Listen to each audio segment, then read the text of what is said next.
Okay, you guys ready? Mm-hmm. Okay.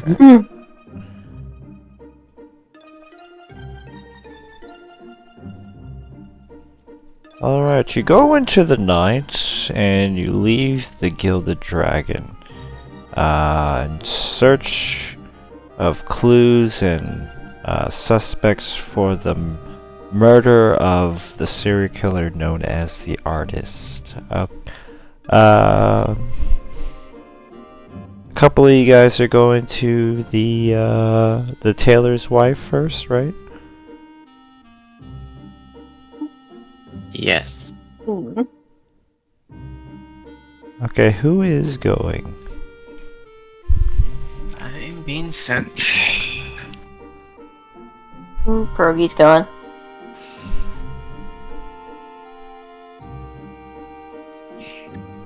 You'll come in alone? Yeah, I figure. I don't know what kind of questions I could ask, so I apologize if I'm not, much help. I wouldn't stress about it, Pierogi. I don't know what to ask either. But, Oh, lovely. I'll figure it out when we get there. Yes, hopefully.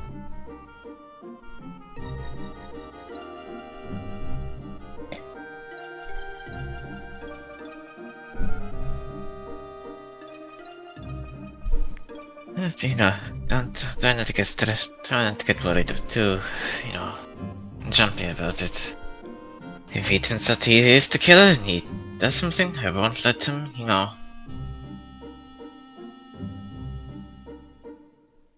touch a hair on your fluffy tail. Kind of fucking pats Pierogi's head.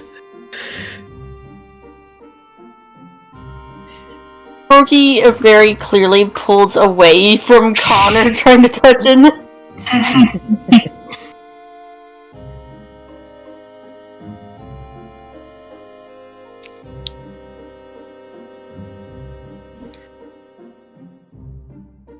Do you guys tell each other anything before you split off? Or just go straight to the place? Oh wait, did that fucking head pat happen in front of Cerulean? I imagine it's while we're walking down the street or something. Okay, I good. don't know.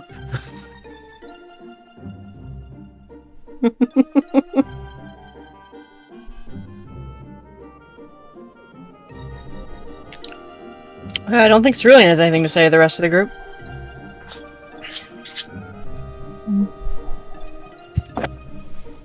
No? Okay, the night is black as tar. The house, as you slowly stepped up to the house, you see a nice, neat garden out front, almost in surgical rows, like someone with OCD, or very anal particular ways, just lined up the way everything is in the garden. No leaf or anything out of place. There's no lights in the window, except for like a little flicker from what probably is a fireplace coming from behind the curtains. You reach the door. It's a heavy slab of dark wood, mahogany, polished but scarred as though it had borne witness more than it cared to admit. What do you guys do? Yeah, this is a quaint little spot, isn't it?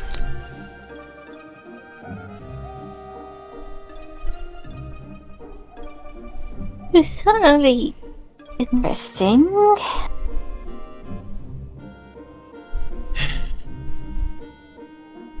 Yeah. See if anyone's home. Connor's gonna walk up to the door, kind of reach out with his arm from under the cloak and just knock on the door.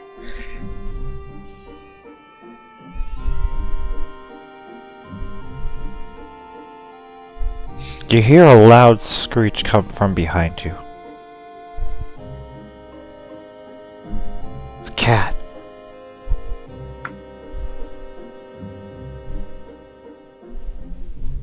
Is it a cat? Yeah. It's a cat. Making a loud meow like it's in heat. Runs up to Xander's leg. Or is Xander not there? No, it's just Pierogi. Pierogi. It runs up to Pierogi's leg. And starts rubbing against you.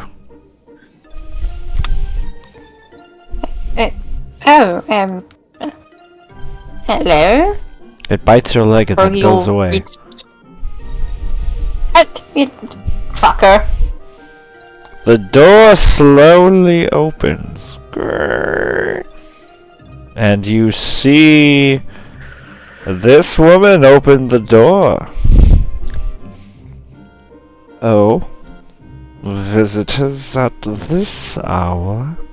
How unexpected. Yes, sorry to disturb you at this time, ma'am. Eleanor, but you can call me Ellie. Two handsome gentlemen at my door. Oh.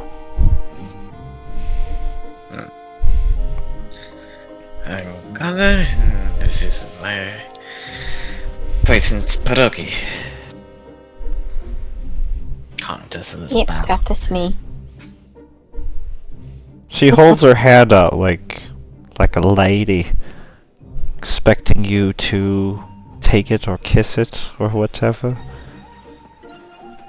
Yeah, sure, he'll do that.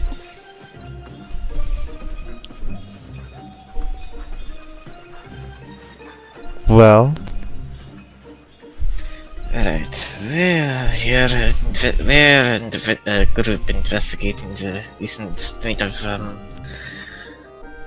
unfortunate murders. I'm sure you've heard of them.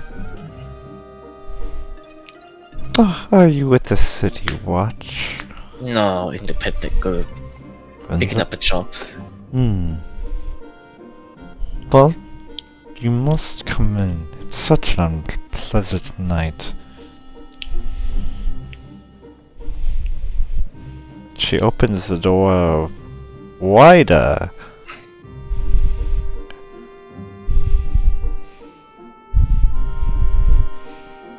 Thank you. Connor, step inside. Pierogi, do you step Thank you. inside?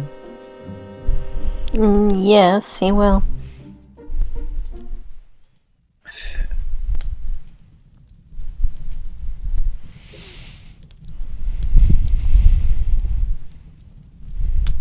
Okay, let's see.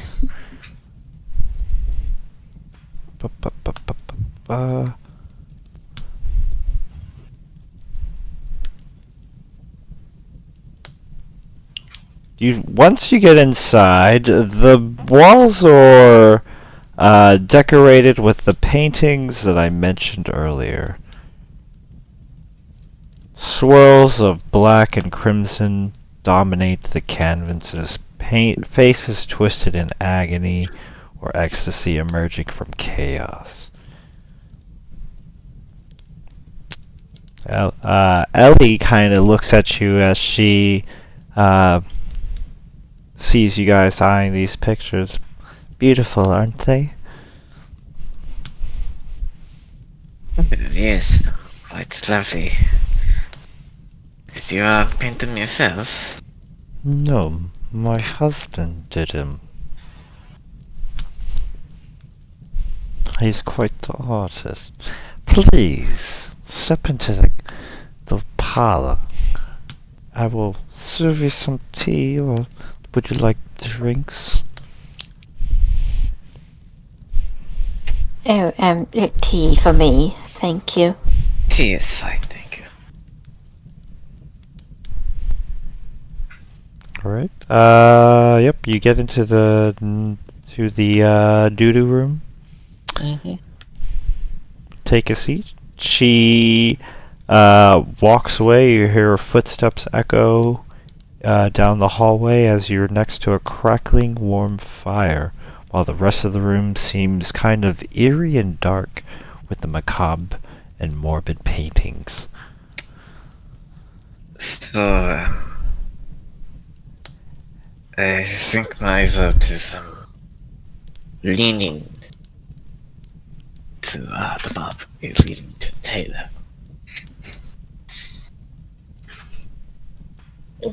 Perhaps if we just need to ask more questions and stuff.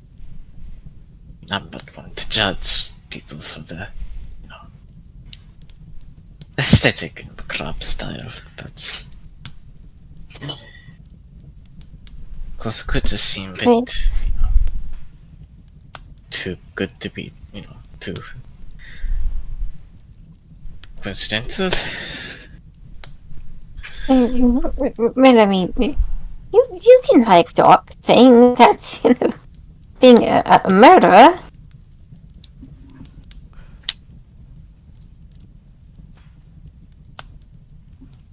It's true.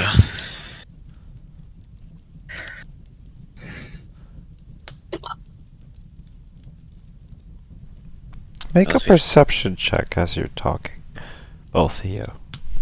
Sure.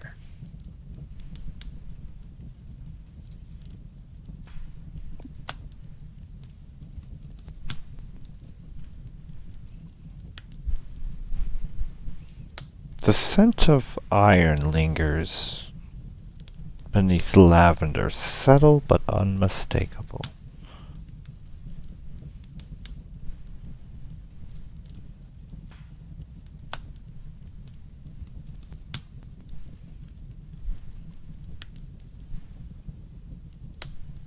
Okay, you can't probably see Connor's nose kind of twitch and it makes a little bit of a face.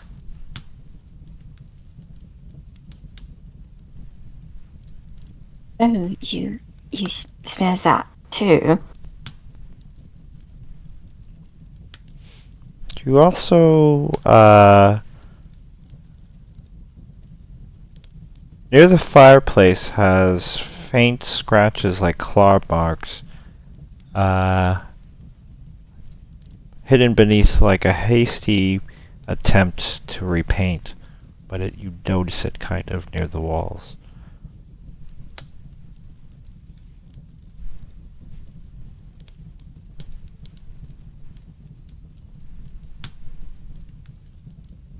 Do the scratches look small or humanoid?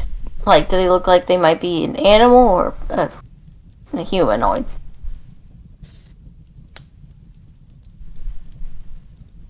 They look humanoid. Do they look like claw marks or like someone just scratching? It looks like claw marks.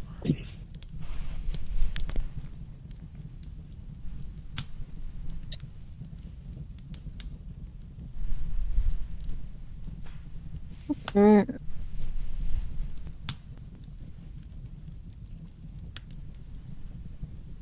Maybe that cat familiar with this? I don't think so. Those look rather large for a cat.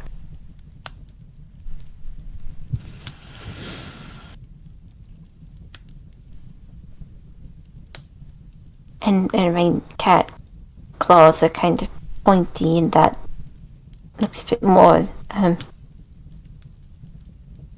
wide and kind of. You hear footsteps coming back. She has a tray of tea, of a bottle of what looks like some fancy scotch, some red wine, As she lays it on the table, she says, "Help yourselves." Thank you. Is your husband around? Yes. Good. We were hoping to have a discussion with the both of you. The watchman, or a homeless man said he saw. Right, stop working. Homeless man. Homeless man said he saw him near like the scene or something like that. Yep. Is that what you say to her? Yeah. That's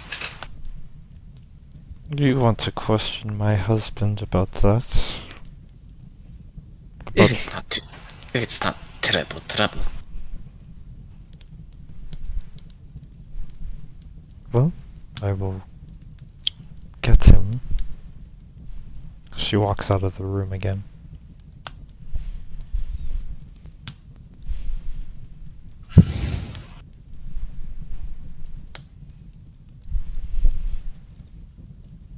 She comes back. He will be here in a few. He's getting done with some work. But I can answer any questions you have in the meantime.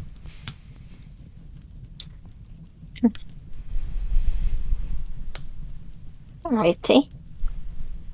Well, I say, the paintings were actually rather lovely.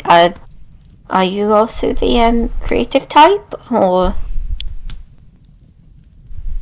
No, I'm just a housewife.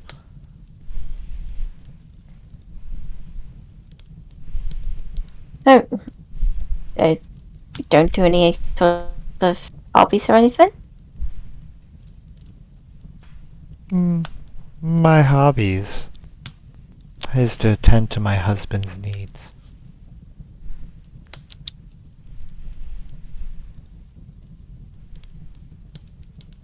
We have a very Oh, tidy little garden. Is that not your doing? No, that's my husband.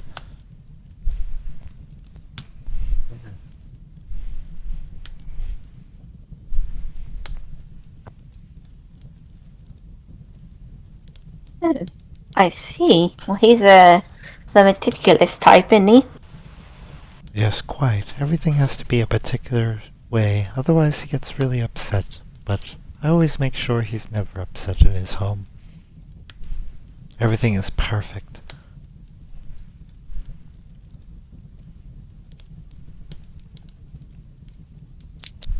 Yes, you do have a very lovely home. It's very tidy. I do notice you have a couple of, looks like your chimney, your fireplace could use a bit of a work here. Oh. Yeah.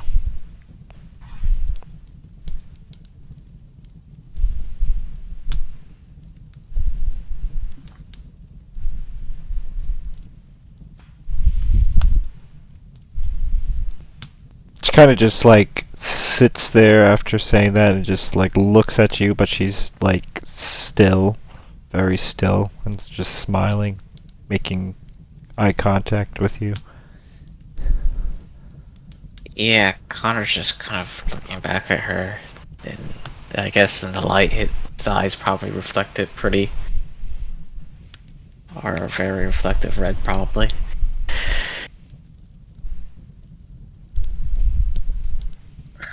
Just then you see the husband walk in. He's wearing a white shirt with a bunch of red stains on his white shirt. His hands are covered in this red liquid substance as he's wiping his hands and says, "Sorry, sorry. I would shake your hands, but my hands are a bit messy right now."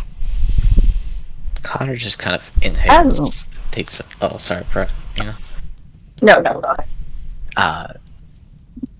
kind can I make, I guess, like a perception check? And Connor just kind of Yeah. takes a deep breath as he walks in.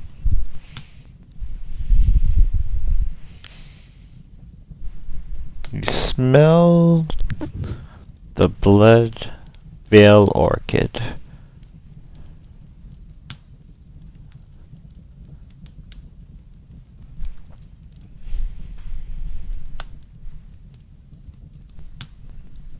What does that smell like?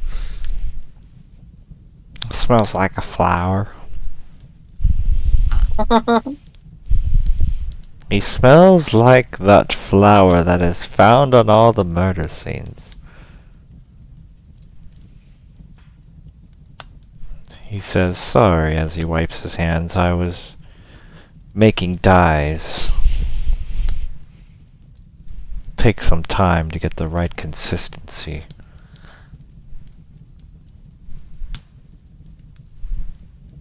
Well, who am I boring you with these things? My wife said you had some questions for me.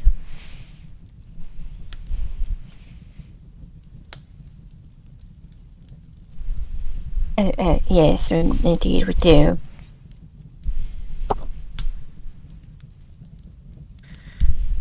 Yeah, it's, we're working at the case, I suppose, as a job right now. Do you know who you... What was this, 3 days ago? Yeah. 3 nights ago? About, say, around this time, a homeless fellow mentioned he might have witnessed you at the scene, yeah, around the scene. Not to notice. Well, he must be mistaken because I was here with my lovely wife. She nods.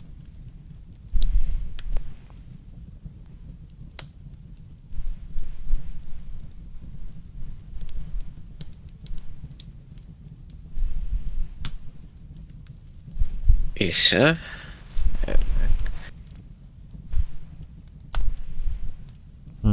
Whoever this homeless man is was probably just looking to get a quick reward or something. These bums say anything.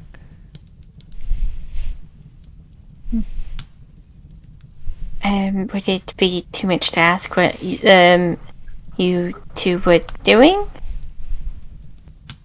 I'd also like to make an insight check. Do it! Connors kind of listens in on anything he might fumble.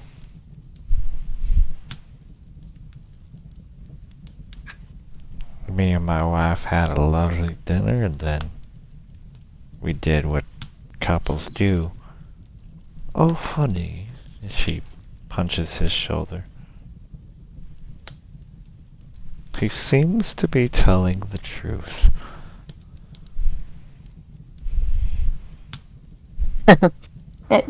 Yes, that's fair.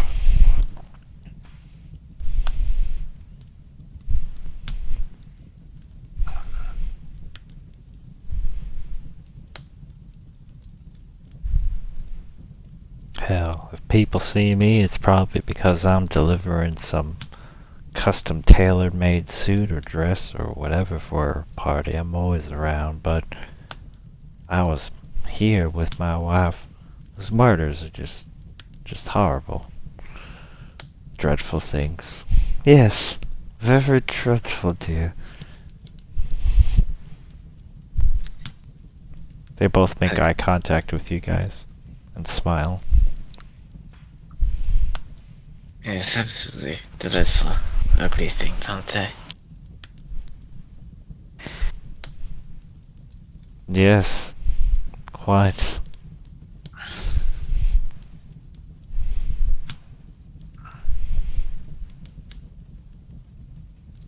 By the way, how is your, I suppose, personal question, but, how is your tailoring shop at? I haven't been here very long. Could maybe look into getting a new suit or something at some point. Ah, you could stop by the shop any time, my boy. I'm on the north end. I have to keep it in mind, thank you. Just look for my name in neon lights. Klaus. Can't miss it.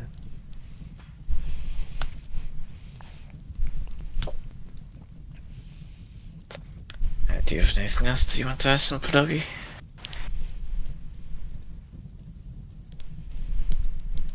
Um, I'm not sure, unfortunately.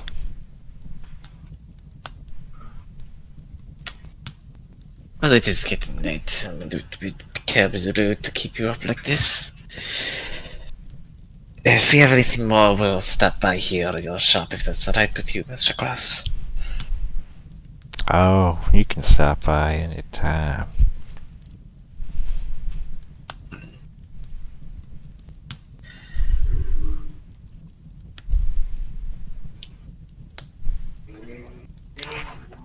Then we should better be off.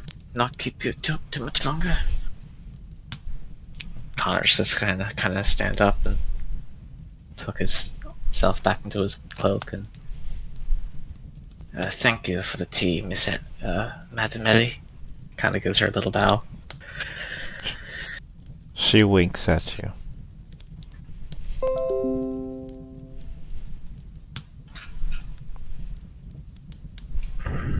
Yes, thank you. It was delightful. They walk you out. If you do nothing else or say nothing else, they are very polite. Their smiles. Everything. Very polite. As you walk away from their house, you feel like something is watching you, but you don't know. What do you say as you're walking away?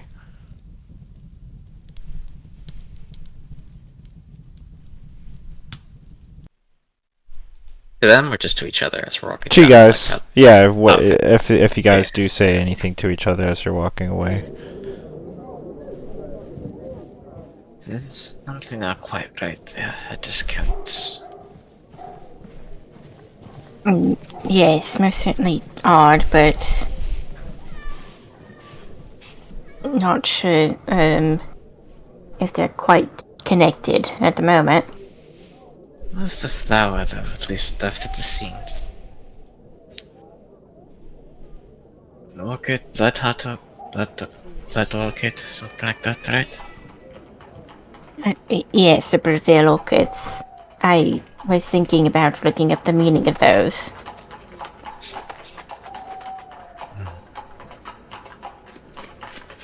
It might be just because, he's a tailor, so I suppose it makes sense. He works with dyes and crushes flowers and such, but...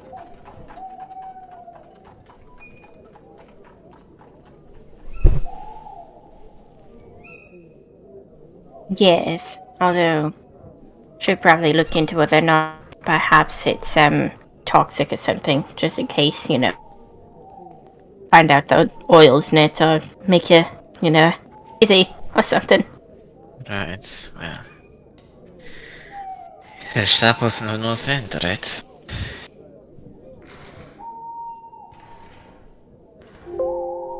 Mm,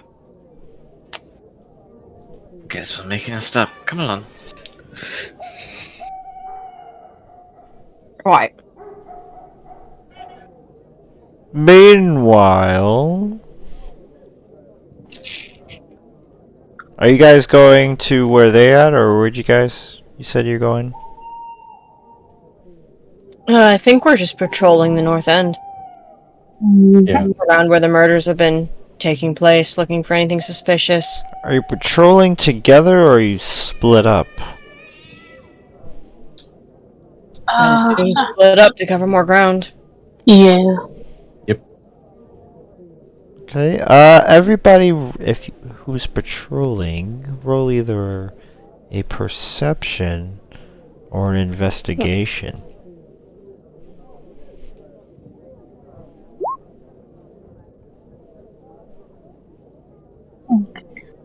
Uh,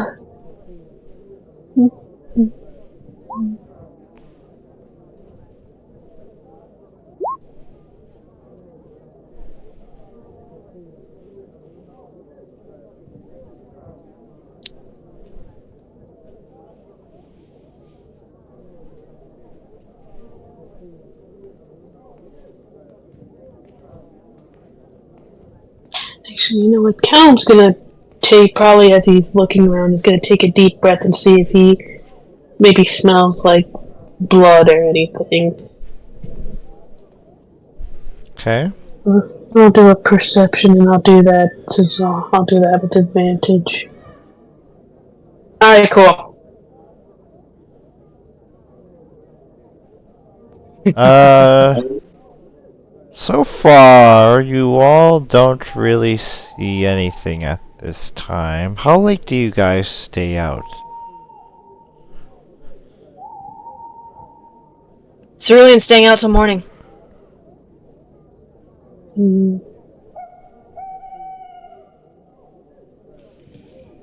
Yeah, if someone's in there, they run into anybody. Otherwise. Yeah, but if they're saying that, Callum would do that too. Okay, Kiki, eventually you get the scent of Bloodvale orchids in the air. I'm assuming, does that smell like blood or does it smell like flowers? Like flowers, but the flowers that are left at the murder scene. Hmm. Do you tell the rest of the group, or do you charge on forth to get this where the scent is leading to? Yeah, Callum will tell the rest of the group.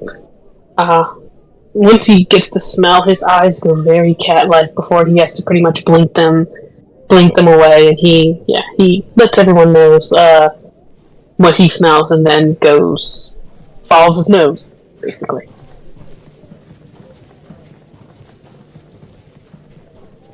Yep, Cerulean will start heading to where Callum is. Okay, eventually the smell is led to this guy. This man is in the streets, the jester, juggling pins around him very impressively, but with no audience except for you guys. But the smell is coming from him. Are we all there? Yeah, if you all went with Callum. You just see the Yeah. jester kind of juggling. Cerulean's gonna use Divine Sense as she watches. And then it's when you just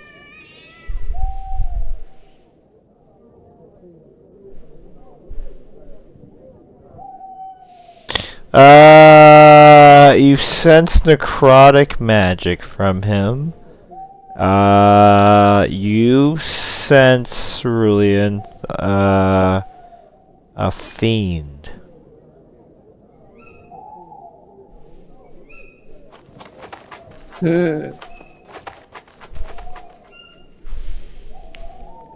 Yeah, she's gonna keep watching him until the performance is over.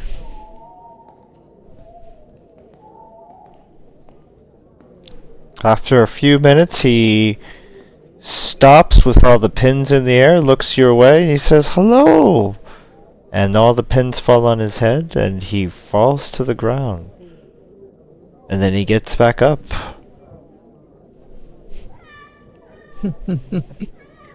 Hello. She'll clap. What Is are it you anything? doing at this late of time, young lady?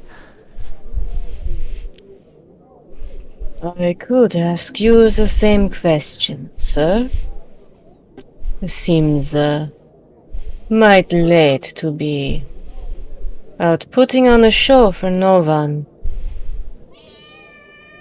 There's always someone watching. There's always someone to put a show on for. And there's always a pretty girl to give a flower to. As he reaches behind your ear, and a a blood veil orchid pops up and he hands it to you. She'll take it. Ho ho ho! And then he does a backflip backwards.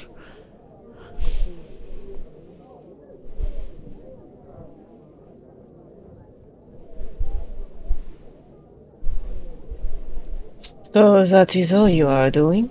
Just a late night stroll and a bit of juggling? Perhaps.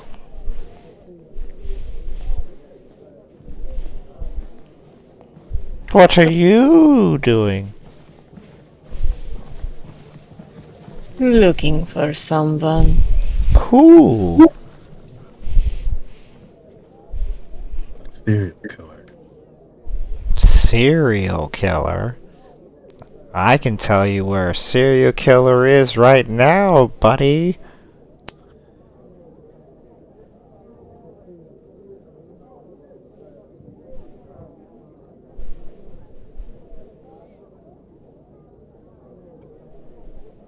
Do you Don't want say to? it.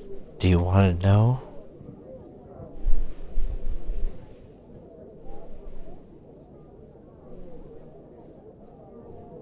Sure. He pulls. Enlighten. Go ahead. Okay. He pulls out of his jester coat a box of Fruity Loops and a bowl of God milk, damn it. and he pours it in the bowl. And then randomly a jug of milk appears, and he pours the milk on top of the cereal, and he starts eating it, and he says, "I am a serial killer."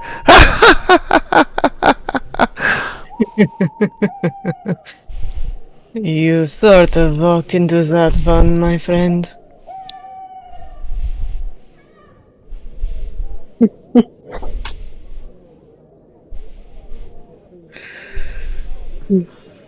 I'd have to agree.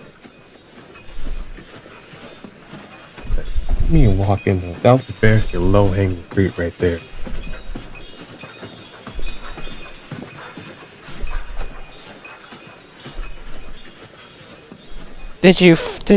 Are you here to arrest me now?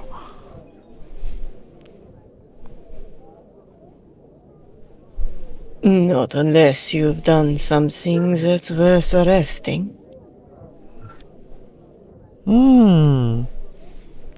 We've all done something worth arresting.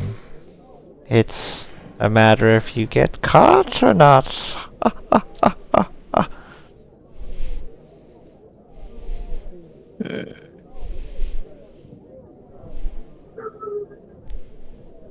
And I'm assuming you have never gotten caught, have you?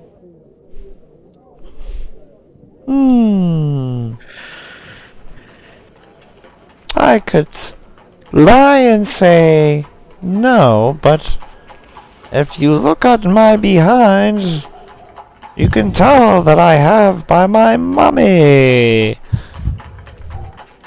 And he spanks himself with his belt.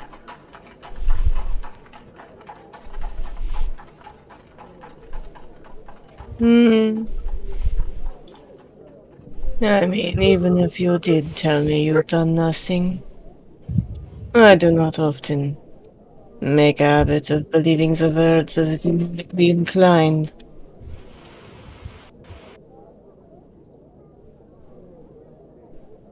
I apologize for my barking dog. You did.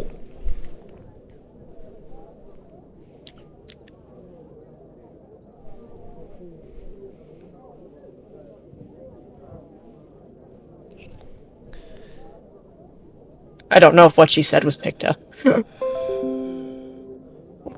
I heard you. Okay, I wasn't sure if Ruki had drowned me out or not. You think I'm the killer?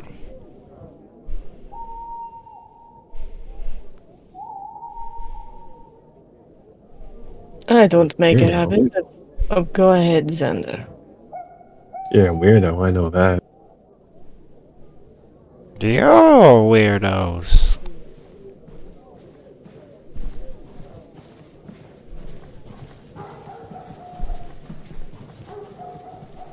There is one thing I am curious about. Yes? Is the governor aware he is employing a fiend to be his jester, or is that something you haven't been caught at yet?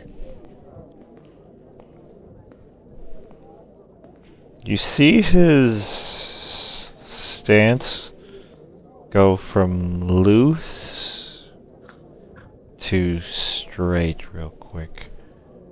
And he looks right at you and he says, "So you have the vision, I see." More like the smell.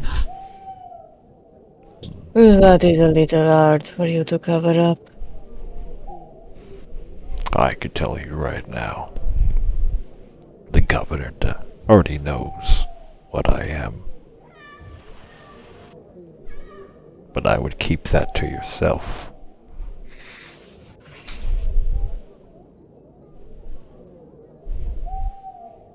It's fine.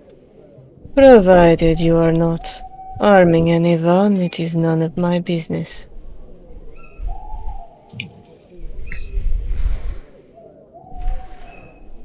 And you haven't been harming anybody, correct?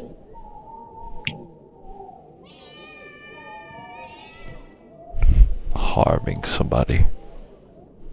Are you harming anybody?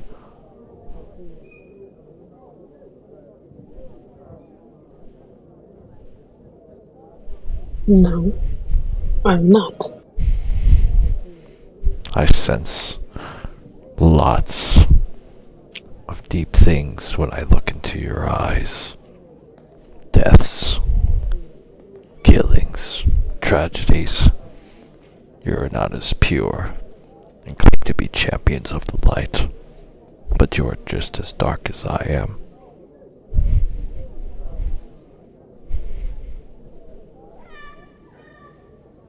He says that to Cal? Says that to all three of you. Oh, Cerulean just shrugs. Go ahead, Cal. Cal. Oh no, I was gonna say Cal avoids eye contact. Dan just rolled his eyes. We didn't come here for a mental analysis, man. I didn't come here to be interrogated. I wanted to walk around in the night. And you have ruined my walk.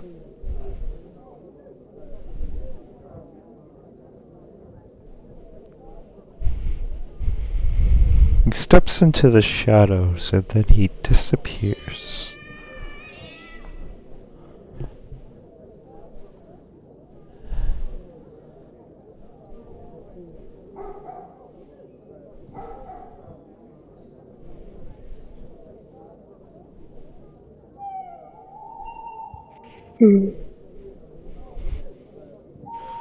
Well, it could have gone better.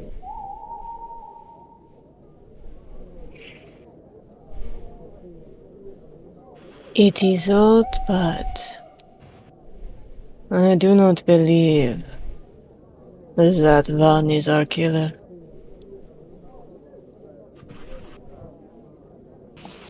Why do you say that?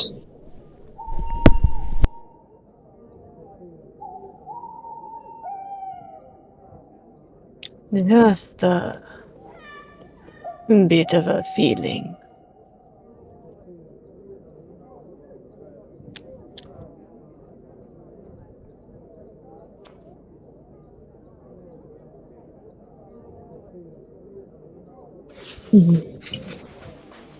Not to say that Van doesn't know who is the killer.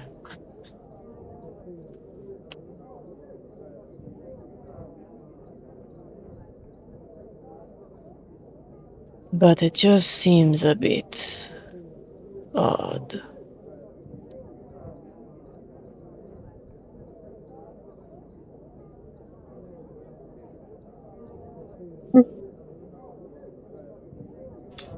You see Callum nod.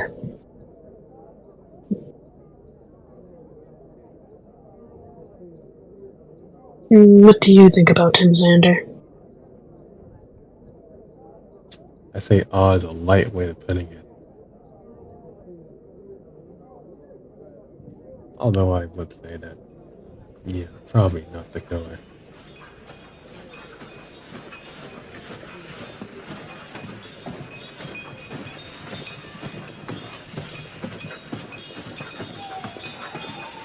Shall we keep up the patrol?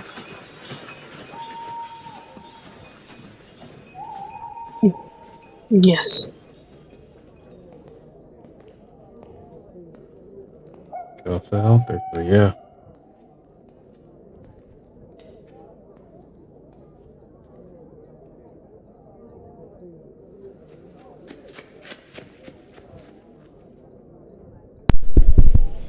Okay, roll perceptions or investigations. I want to cover more ground. I want to send Bob out.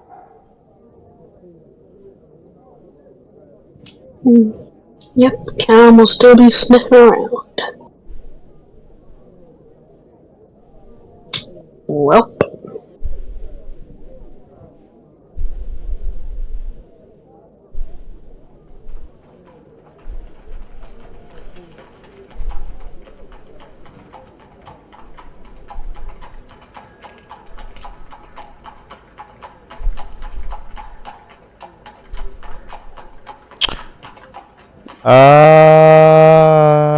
Xander, as you're patrolling, a stench hits you, and you know this stench well, of death. You look around, and then you walk into a dark alley, and you see a body hung midair, suspended by a crimson thread that glistened like veins in a weak light. They stretched from the walls and beams, forming a grotesque web that held the victim aloft. The figure was twisted unnaturally, arms splayed wide, the head tilted back as if in ecstasy or agony. Beneath the body, in blood too fresh to be dried, a phrase scrawled that says, "Only in silence does the beauty bloom."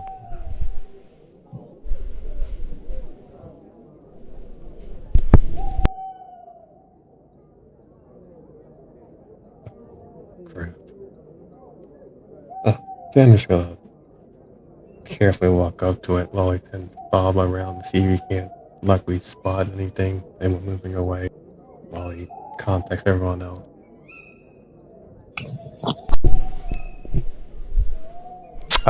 You spot the blood veil orchids, the empty eye sockets of the person. But you don't see anyone that's running away from the scene or anyone near at this time. The sun is about to rise.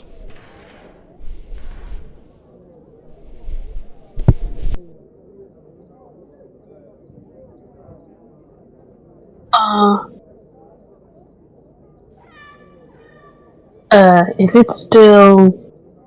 Is it still bleeding, or has it already pretty much been bled dry? Just to get a sense of how long this person has been here.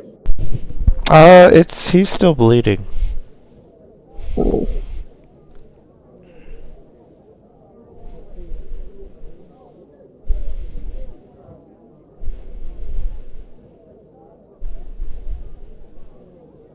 I see anything magical in the area?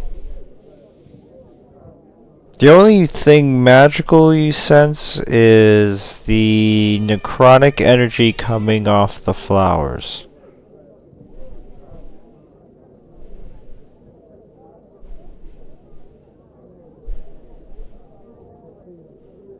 And you said they were hanging up, right? He's hung up basically like a fucked up puppet with like red threads that almost look like his veins. Mm,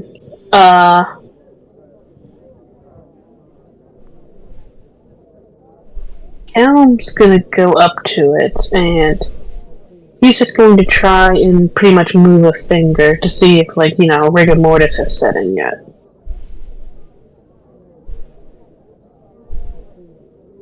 Basically, is it easy to move? Like, is the body still easy to move around, or is it like stiff? At first, it's easy to move around, but then you notice the body seems to decay very fast, and then rigor mortis starts to set in. And then you see the body decay a little bit faster and faster, like it's been there for a day. And you notice that the effect seems to start from the head and then come down to the body.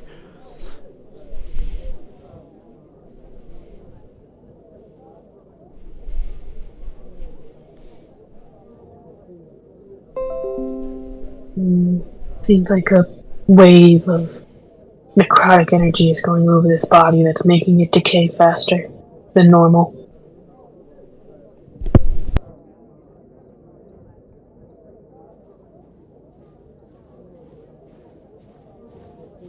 Is it making it decay faster? Or was something keeping it from decaying?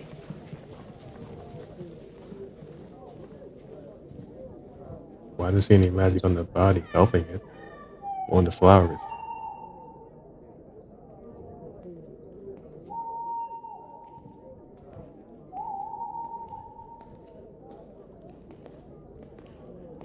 You notice, Xander, that the flowers, as the body decays, the flowers look healthier and seem to bloom bigger as it decays faster.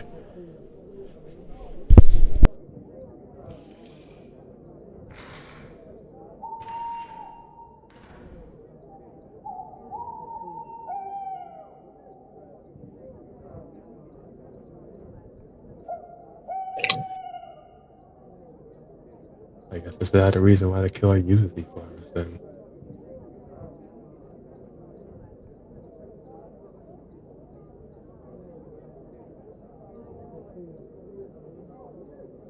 Hmm.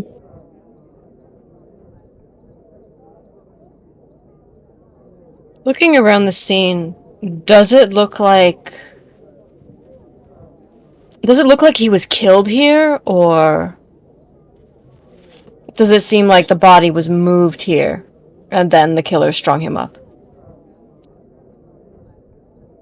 It seems like he was killed here.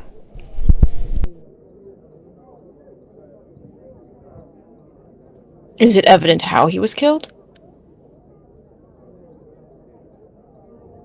Do a medicine check.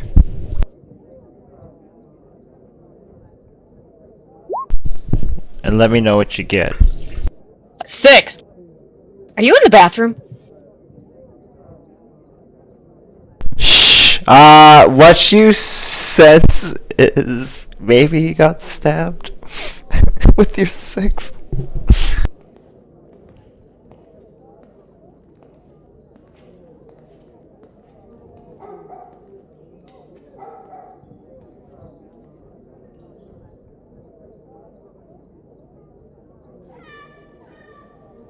I cannot tell how this one died.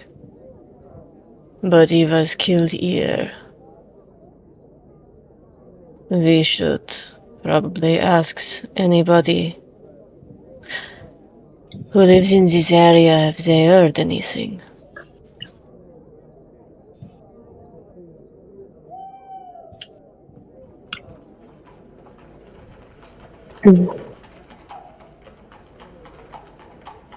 Ask them now. I guess is the sun up or is it still It's kind of basically dark? gonna come up. It's probably gonna be like 5 in the morning at this point from being up all night and shit.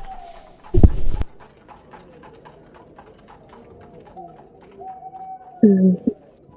Anyone who may have saw this might be either asleep or will be asleep at least for a few hours. Imagine going and knocking on doors at 5 in the morning might not exactly jog memories.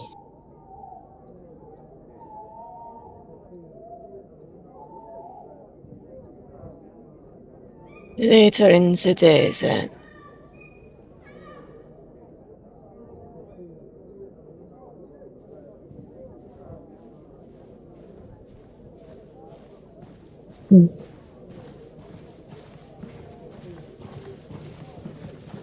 Shall we go see if Connor and Pierogi got anything from information from the wife? Indeed. One of us should inform the watch about the body. Would be better if it was moved off the street before anybody else saw it. I'll go tell them. I'll meet you all in the tavern.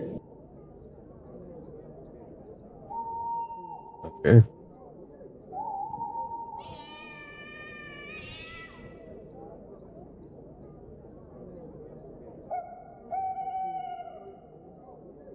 Alright, Xander. Let's go find my roommate before Connor drives him up a wall.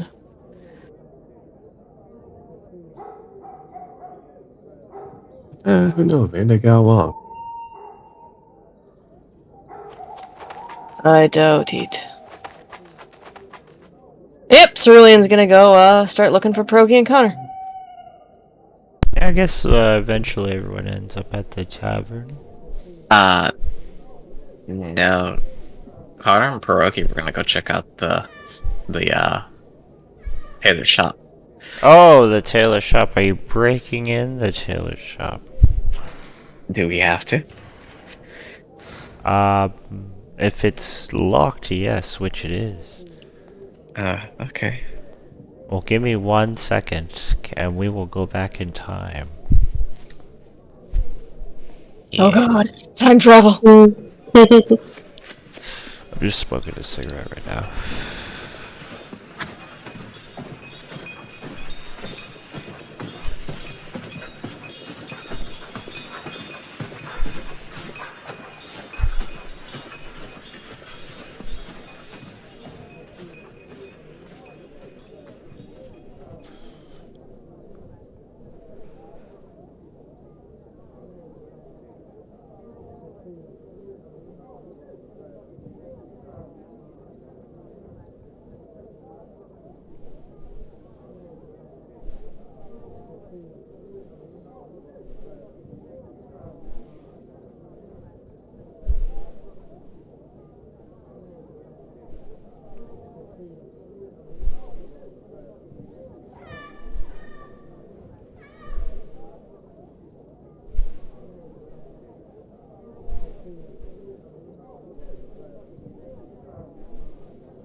I don't know about that, Jester.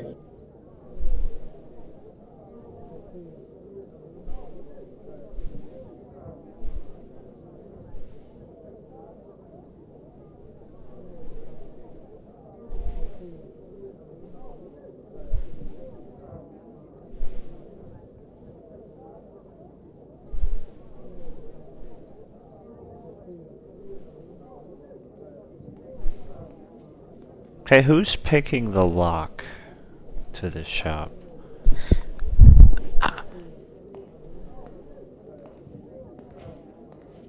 Do the windows look like they're locked?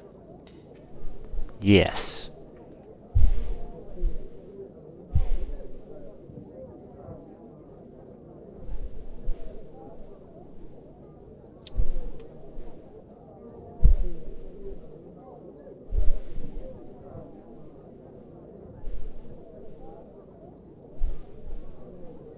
Where the fuck did my character sheet go?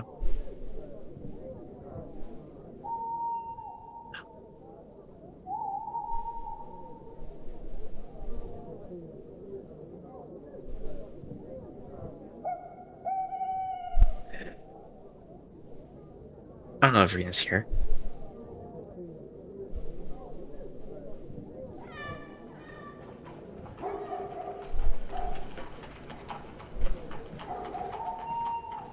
Rena.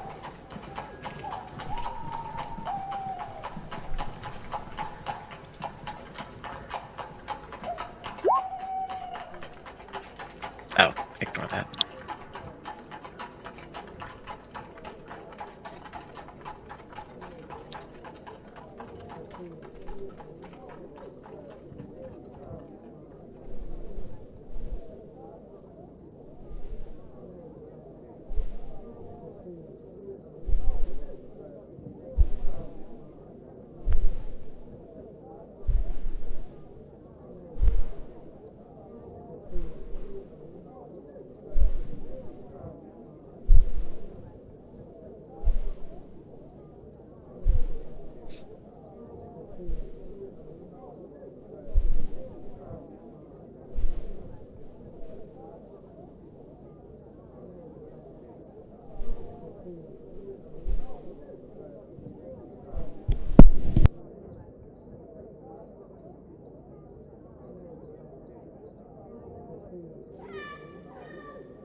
Well, this is quite the extended silence.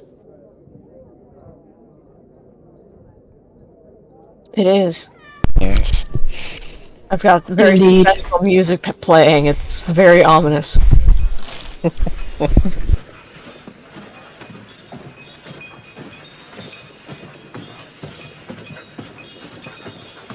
hopefully Rena's okay. She didn't say anything about.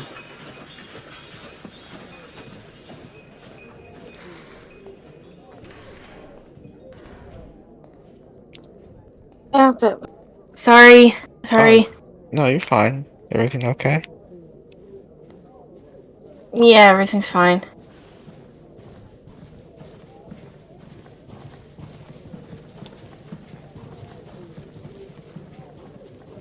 So I go to the sailor's house, or the sailor shop.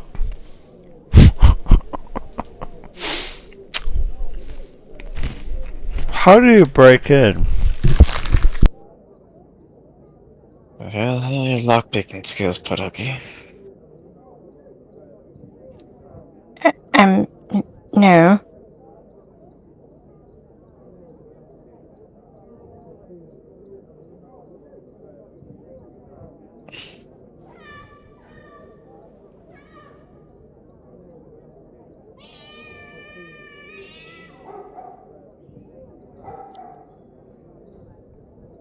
You don't know? I said no. Eh.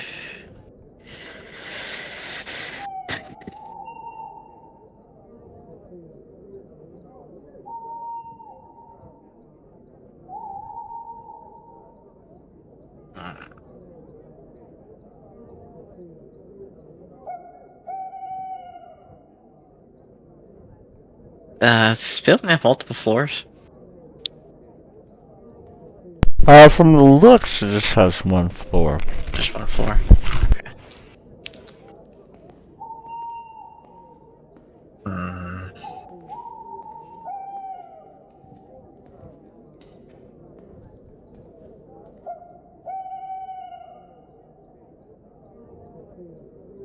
Yeah, I'd rather not have to break in like that.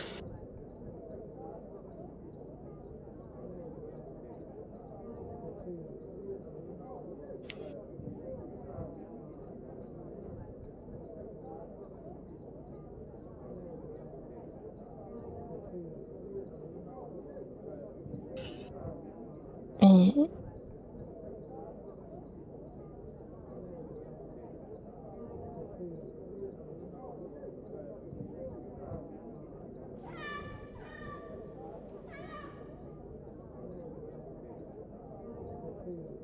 You could smash the windows or break the door if you wanted to.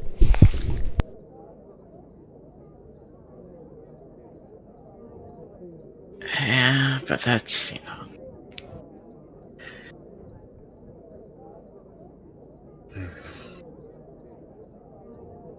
Perhaps we should come back with Callum? Um, yes, and unfortunately, I think that's probably the. I don't want to break anything, so. I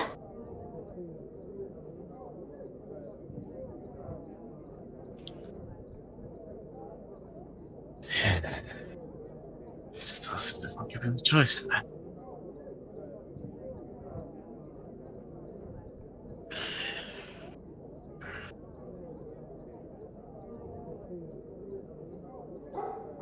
Is the building connected to other buildings, or is it just kind of standing on its own? It's on its own.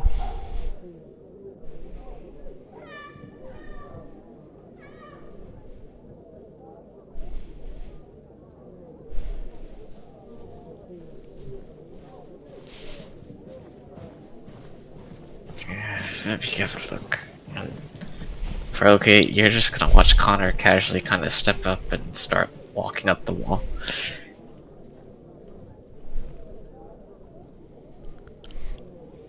I didn't know you had spider climb.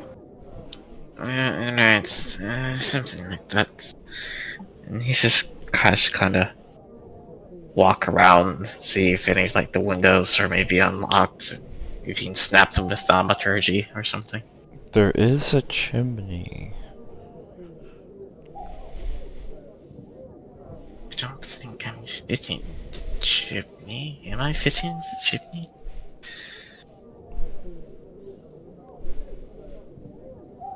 You can fit in the chimney. It'll be a tight squeeze.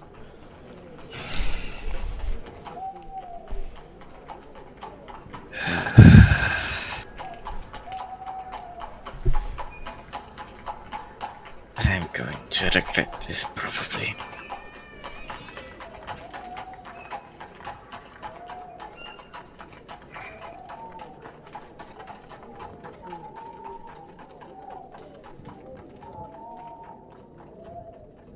You go in the chimney? Yes, sure. You go down the chimney, and once you come to the bottom, you are covered. You look like a drow. It's very dark in here. You see a bunch of mannequins standing around. Some clothing. That's not unsettling at all. Connor will go and lock the door for Pierogi. You see a drow unlock the door.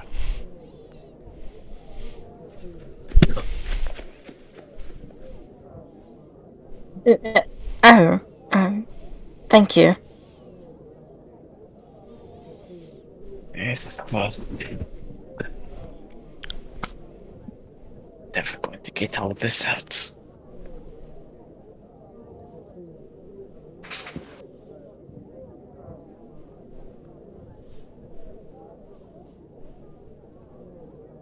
Pergy will cast prestidigitation to clean Connor's face. Okay. What does it look like? I don't know. A tiny ethereal broom cleans his fucking face off? A tiny ethereal broom cleans your penis off. What?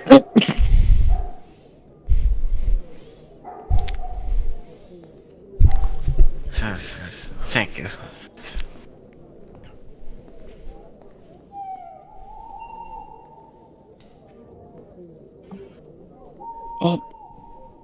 No problem. It's kind of the best I can do.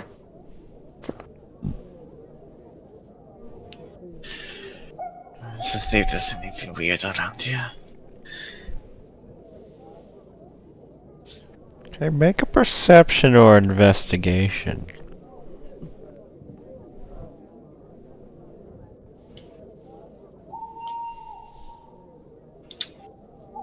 I'll use one of my inspirations.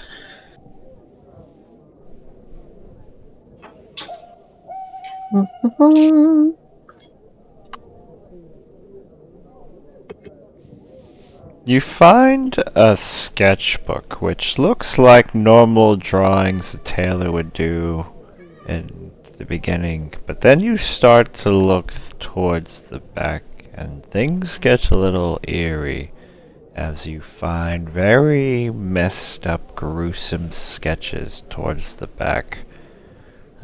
You also find this red, long, coiled up thread. And this thread matches some of the thread that is used in the murder scenes. You also notice that a lot of his clothing, designs, dresses, and everything has blood, the flower basically, decorated in most of them.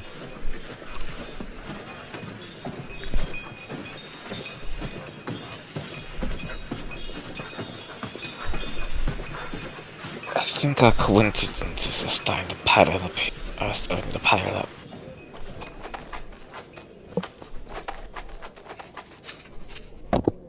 Yeah, that's definitely not looking good.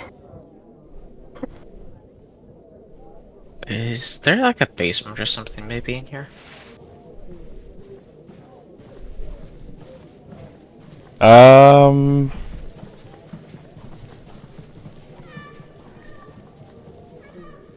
Do another perception.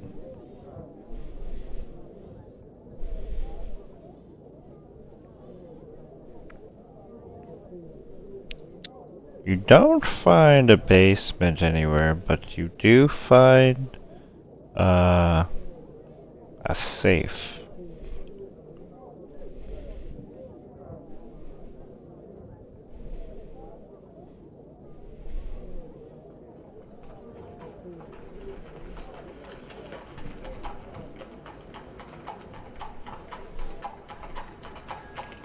Like just like a little safe that just kind of out in the open, like he'd probably keep his money in it. You find safe that's basically 4 feet tall, like in his little back office. Possibly he keeps his money in there. Right.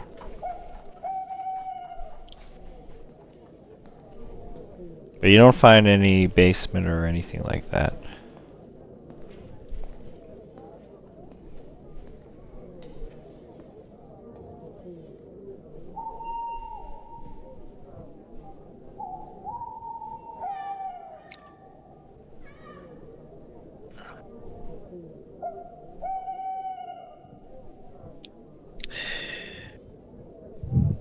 Right.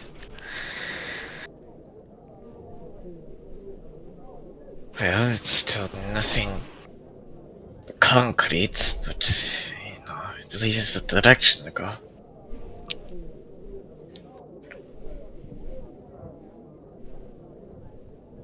Right, we can tell this to the others and see what they think.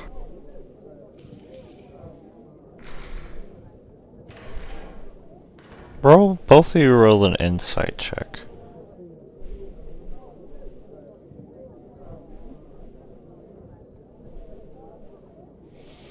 Pierogi, you notice that some of the sketches, the fucked up sketches, the faces in the sketches bear some resemblance to the victims.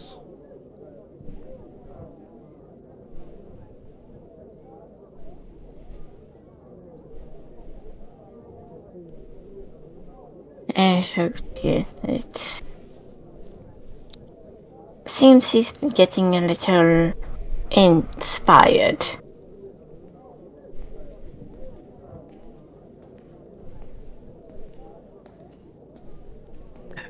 Saying how horrible and grotesque they are.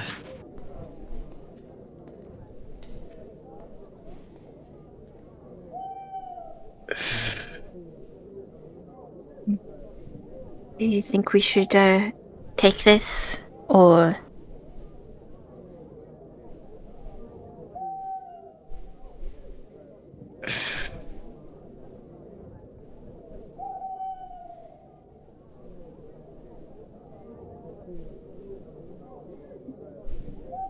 Is there a blank piece of paper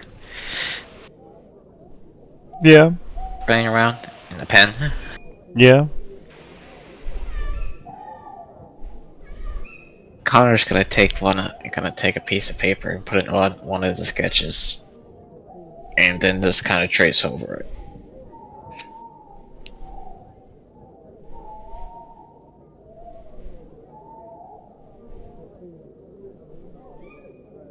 Okay. And just kind of trace out all the exact sketches. I'll sketch out all of the. Yeah, pretty much just copy the whole thing. As exact as possible. Okay. You copy the sketches.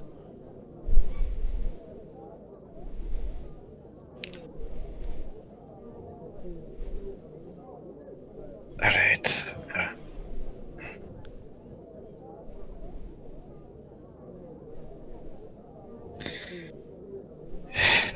We should get back to the tavern. yes? So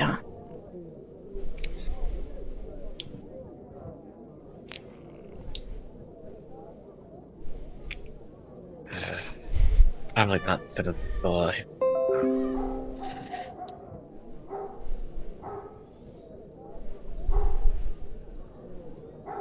Okay, so you guys go back to the tavern. Yeah, we'll like lock the door, lock the shop back up, and go out through like a window or something.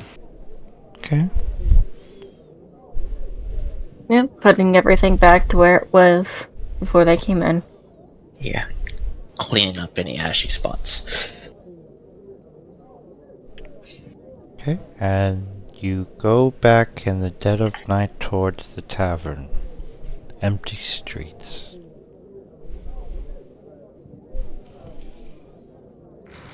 Empty streets, but then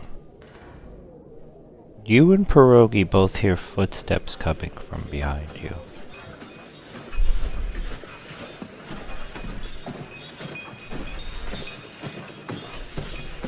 Connor stops and just kind of turns his head back. His eyes just a little brighter in the dark. There's nothing there.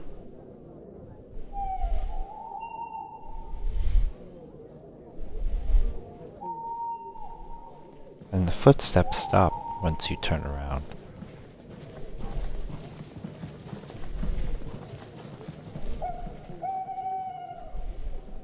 She has something.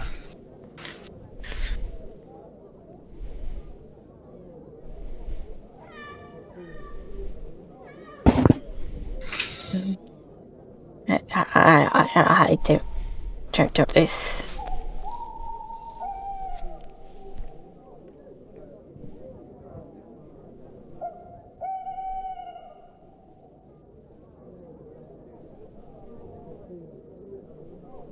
Haruki, start going ahead. I'll watch you.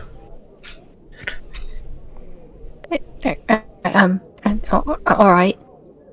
Yeah, Froggy will, try to walk ahead.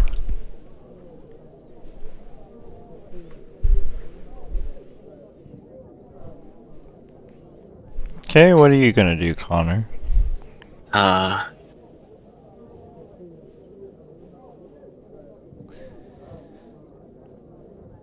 Connor is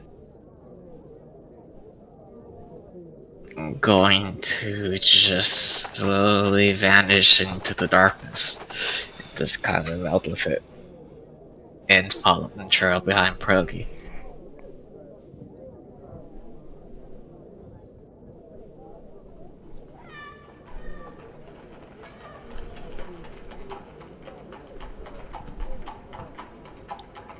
Well, he'll like slip off in a brief opposite direction and then kind of disappear and then go back to follow Progi. Frogi, you hear footsteps behind you. What do you do?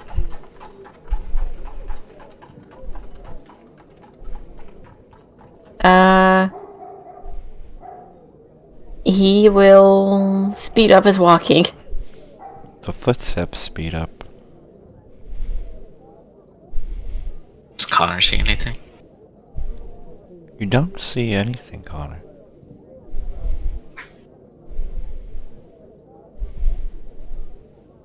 But you hear this loud footsteps.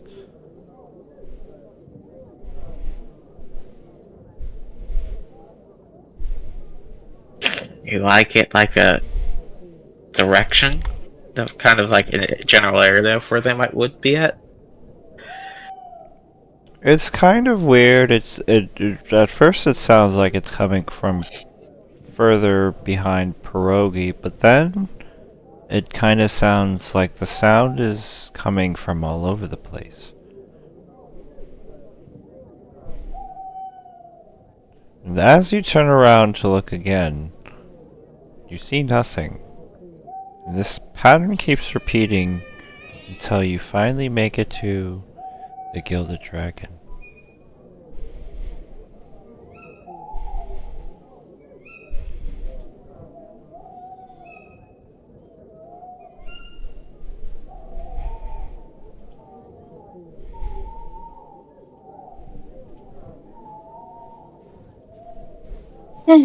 Just good gods. That was... Uh,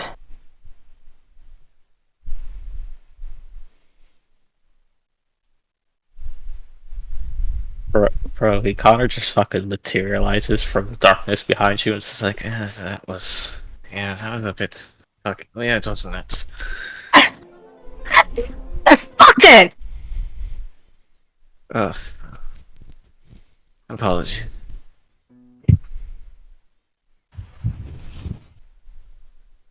Warn someone before you do that!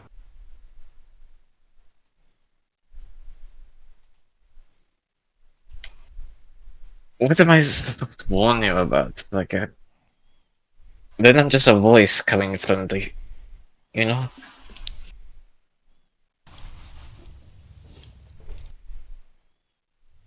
Yes, that would have been better. What They did I- warned me. Mm.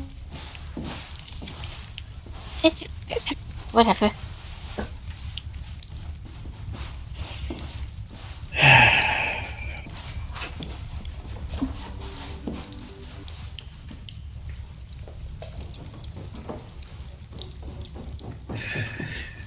Well, oh, go on. As you were saying. I just what night, and going to have a drink. I wait for the others. All right. Perhaps you should have a cup of tea. Perhaps.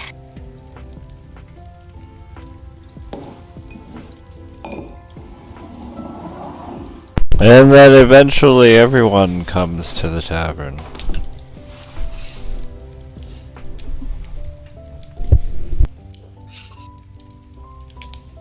Oh, there you two were. I was starting to get worried. Certainly don't go sit down next to Pierogi.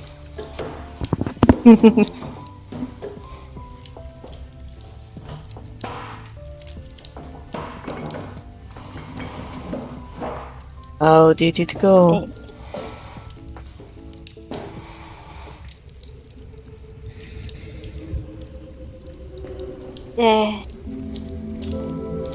Well, Hill is much more of a suspect than we thought. Oh,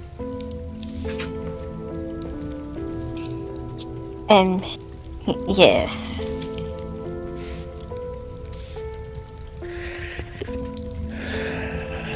They're certainly an odd couple. So,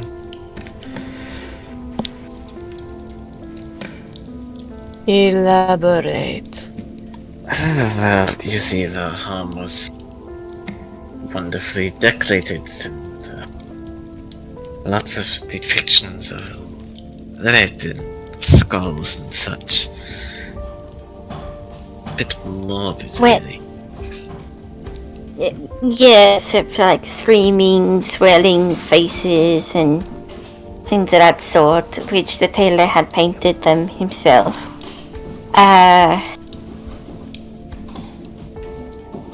He said he was him and his wife were home that night of the matter.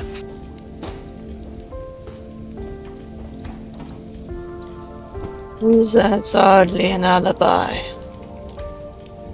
Right.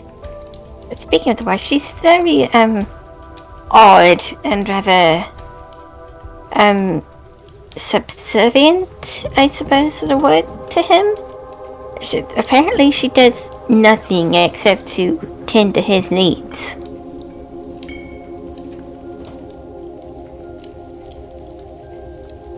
Some people just find contentment in that stuff. I suppose, but there were other things that were kind of weird about just the house alone. There were scratch marks on the fireplace.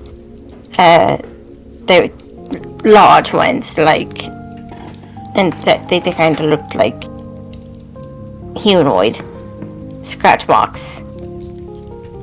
And there was a smell of iron that they seemed to be trying to cover up with lavender.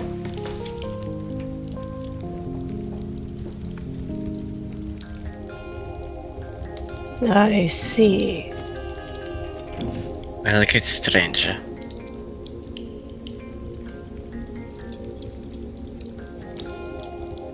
We stopped by his shop. Well, I guess suppose we made a detour to the shop. Then went inside to look around.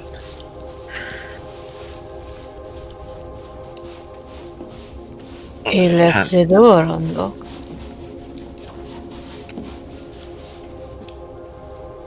Not exactly. Not exactly. Certainly, you probably see that the black of Connor's clothes just strangely covered in soot and stuff still. A little bit of a This smile is- crosses her face. Good. You are learning. And she gives Progy a little pat on the head.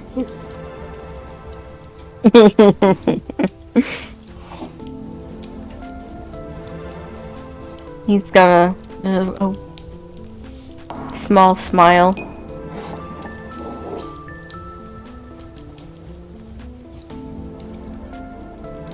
Now keep going. What did you find inside? A lovely little notebook filled with, the usual ones they would have, clothing designs and such, and his I suppose doodles when he's feeling bored.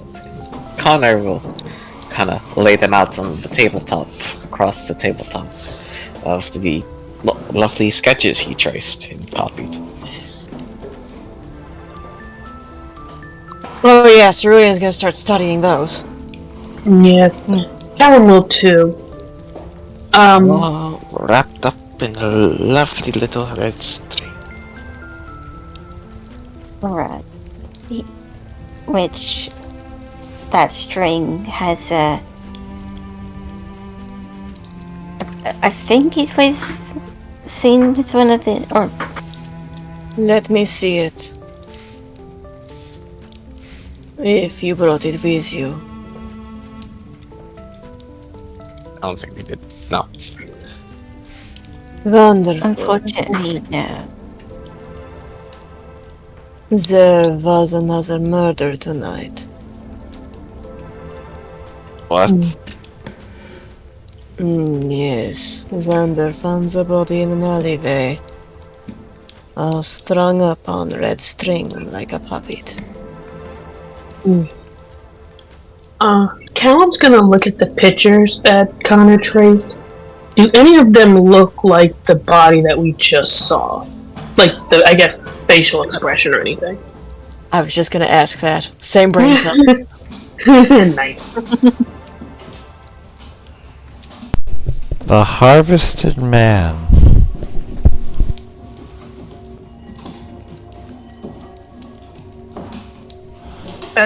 That's what it's called? The drawing resembles that scene a little bit, but so does his face mostly.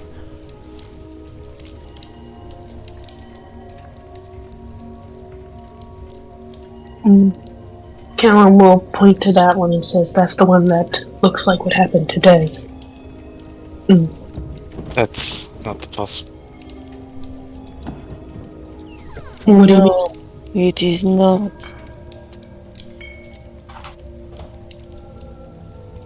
You said that is the murder you found tonight. Yes. You're certain. The expression is very similar. Does Cerulean also notice that the face looks similar to the victim, like resembles? Yeah. Kuroki and I were with the husband and his wife. That's not. Were you But with him not all all night? night. We found the body close to, I would say, right before dawn. Yeah, we also got fresh by then, although I didn't see the culprit anywhere near it. Body was still bleeding. So it would have had to been fresh. Very fresh.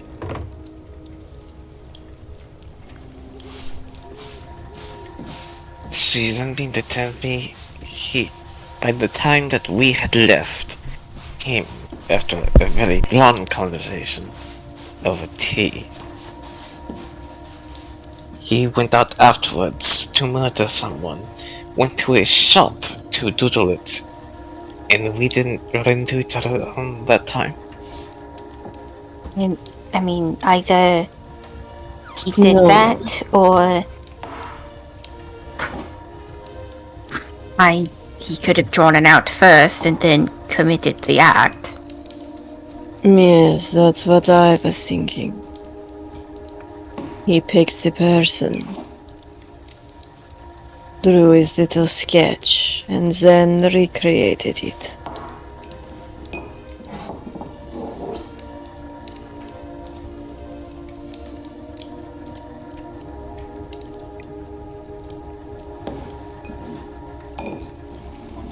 I should also mention, we ran into the jester while out and about.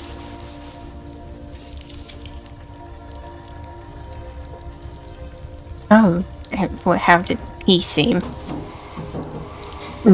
He reeked of those flowers. And happened to be of the more, Cerulean will lower her voice even lower than it already is. Fiendish variety.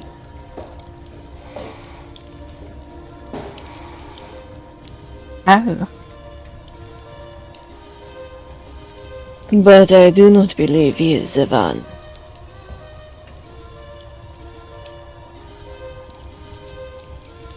so you don't suspect him? I'm not taking him off the list, but in my opinion, he is quite low on it. Within that sketchbook, you said there was also he had tailors, right, of like design, like modeling clothes and stuff like that. Yeah, just regular tailored clothes design.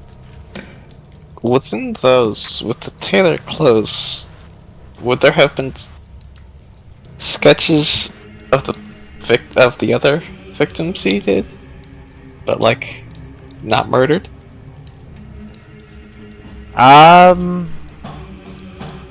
Yeah, you do notice that some of the victims in that sketch, you did notice that some of the victims in that sketchbook were clients of his.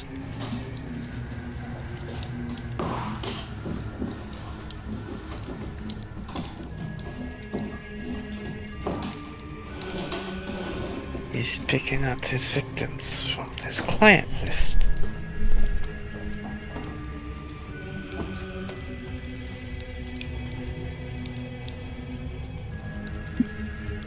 Oh. Oh dear. Who was the most recent victim?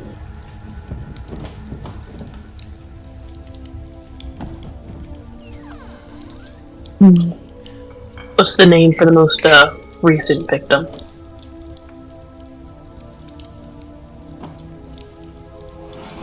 Oda. No. It is Andrew Kringle.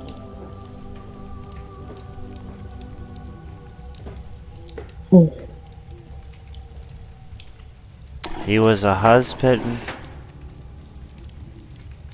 to a wife and son.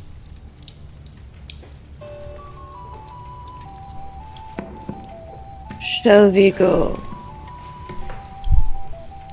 check on this one's family?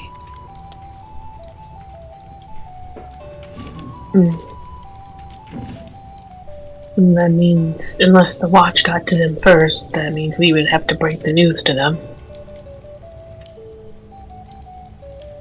I more mean to make sure they are still there.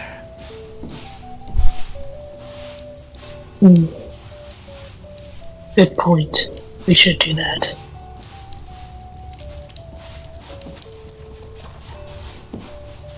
And then, maybe in a day or so, should one of us go commission an outfit? Well, is there a name for the next, I guess technically the next victim? Or is it literally like going pretty much person by person? You're not sure who's the next victim, cause it just seems to be random. Okay. Most of the pictures, the sketches were previous victims. Only one of them was the newest. But they all like did a commission from him. That's what they all had in common. Yeah, most of them, yeah. Yeah. I'm in need for a new suit anyway.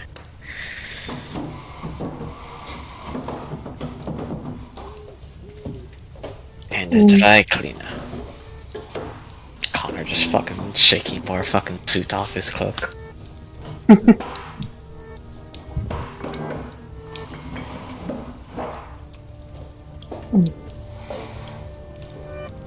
Well, alright then.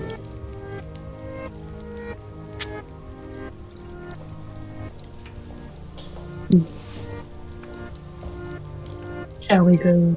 What time is it? Shall we go check on the family now, or? It's about 7 a.m. We should probably go to fucking bed. I'm about to say we will have to sleep soon.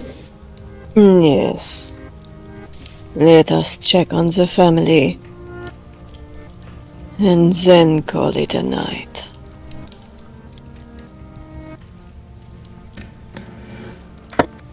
I'm supposed to Yes. be stopping by the tailor's in the afternoon.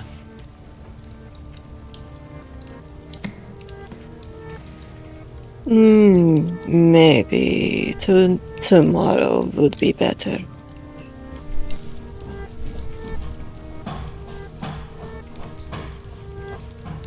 Right. You do need to be well rested, have your wits about you.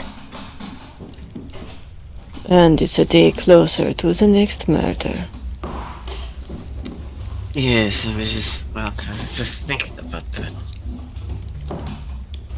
Pixis, if he's good at mostly other commissions, it might largely explain the space between murders. Do you think more than one of us should commission one? You know, expand his pool a little bit.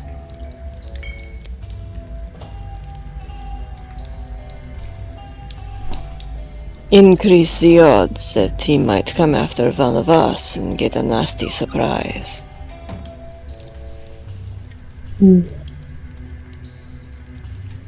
I do think that. Oh no, go on. I do think that is a good idea. I don't suggest myself because Connor's already going there, and you know it would look suspicious if both of us are suddenly, you know, asking about things, and then suddenly we're getting so. I think perhaps either you, Cerulean, Xander, or Callum. Yes, I agree. I was going to say someone who they haven't seen. Right. I do not mind.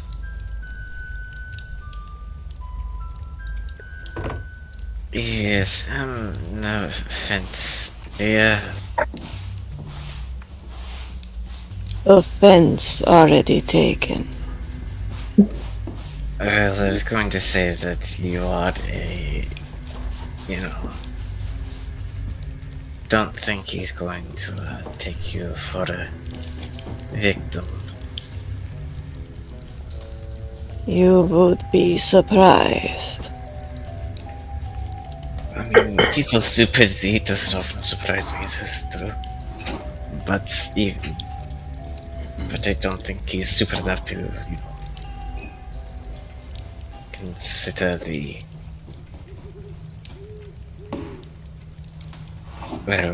you and all your armored glory.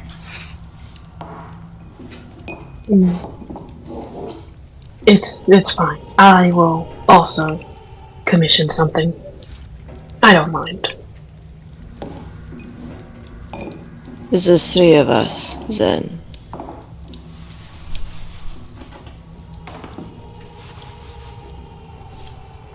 Don't see why not.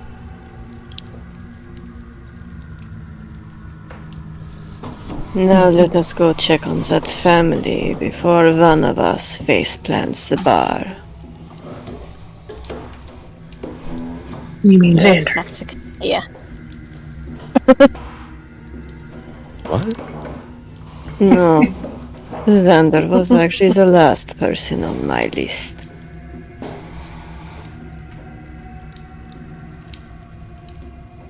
So you're gonna go check on the family?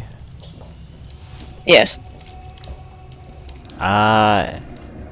You go to the family's house. You see a crowd of looky-loos around the house and the very few city watchmen. At the door you see Elgar and Butch as they see you come towards them. They let you step through the crowd. You really can't, get rid of all these fools. Yeah, well, we only got a few city watchmen, and most of them, the ones that are left, are too passive aggressive, and I don't got the fucking patience right now to deal with this shit. You want them all gone? Or why? What are you gonna do?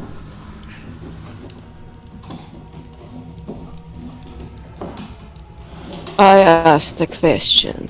Do not respond with a question. Do you want them gone? Well, you can't do anything illegal. I will not.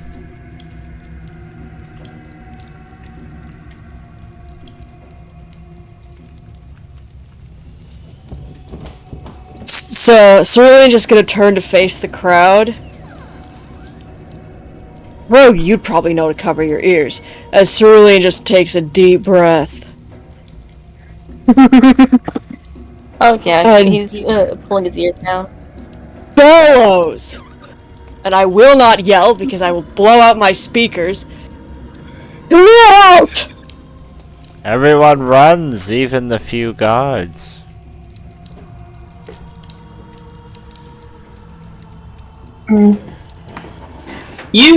Well, no, everybody probably hears Callum just yell in pain and just kind of like crouch to the floor. Yeah, Connor does that face a little bit like we buffalo wing that's too fucking hot. And kind of rubs his ears. Cerulean just turns to face Butch again. There you go. Well, if you're here to save the day, I mean, I thank you for that, but you're a little late for the rest of the Crinkle family over here.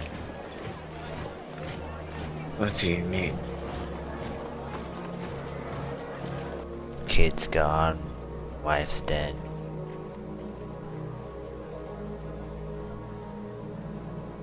How long? It's hard to say. Those fucking flowers make it hard to tell, but yeah, I'm assuming sometime last night.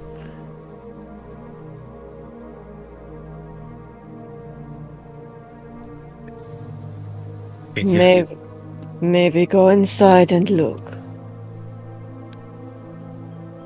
Be my guest, try not to touch anything too much. I will do my best. Callum's still on the floor. Oh yeah, he's still groaning in pain on the floor. Well, he's crouched. He's not like sitting on the floor, but yeah, he is definitely still groaning in pain. She'll go over to him. You alright? What? Are you alright? Just give me a few minutes. I still hear this high-pitched screeching in my ear. Why are you all whispering?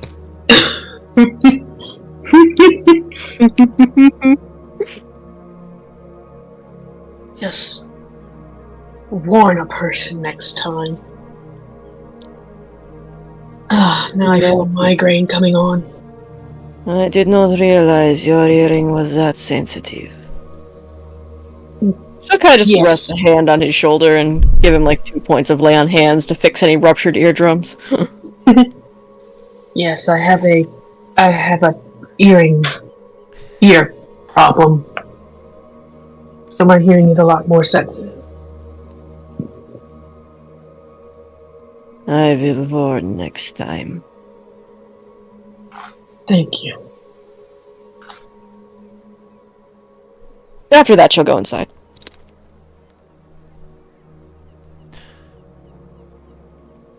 The smell of flowers and death immediately fill your senses as you go inside. What you see is a woman at the dinner table. Her head is on the table, her hands above her, held together holding a blood-veil orchid. Around the table is mannequins standing all around her, facing her direction. In where her head should be are more blood-veil orchids sitting in there like it's a vase.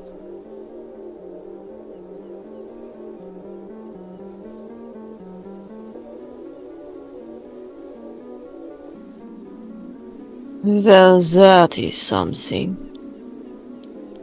Even though it's been a day, it looks like it's been a week.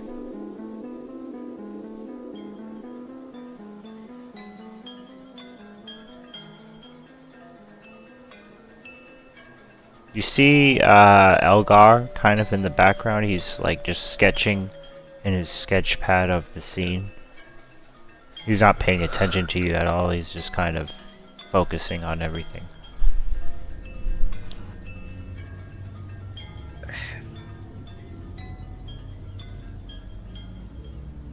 Doesn't make any sense. Did he come here and kill them first? And then drag the other man out in the street?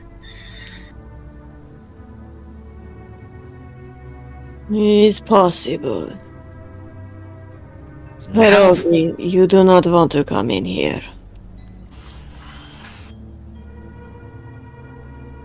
Yeah. I'll take your word for that.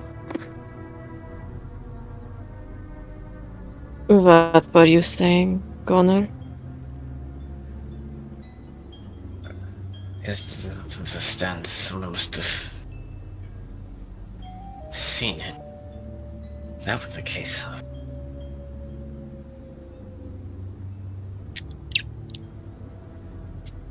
How far is this house from the scene?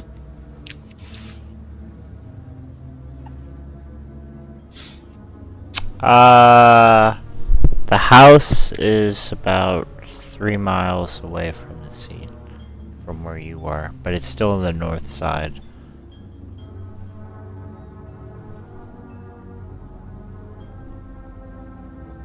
Should look around. No sign of Oh, the go ahead. child.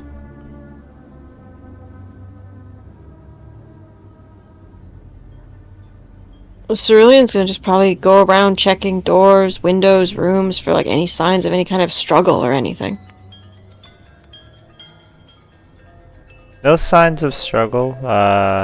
You go into the bathroom, and on the mirror in blood, it says, "And bloom in death, in silence."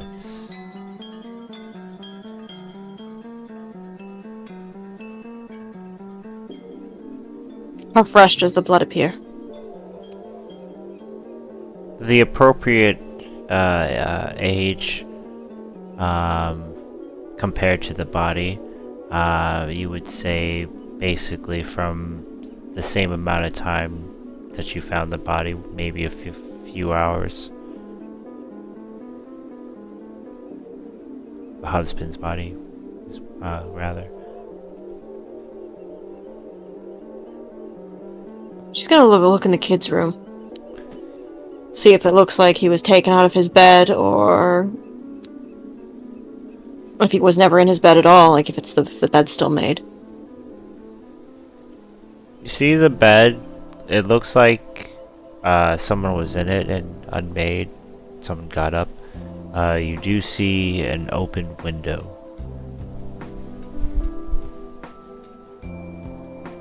She's gonna look out the window, probably check the windowsill for any signs of struggle or anything.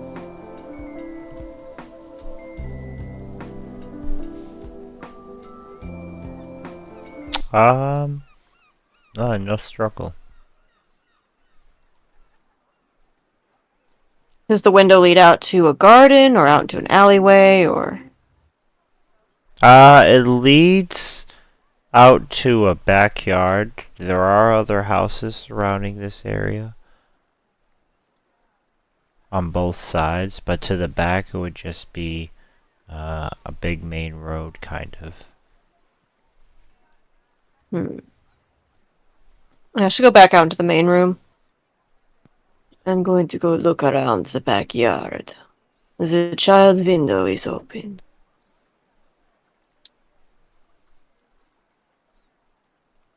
Think he jumped out? Or someone took him out.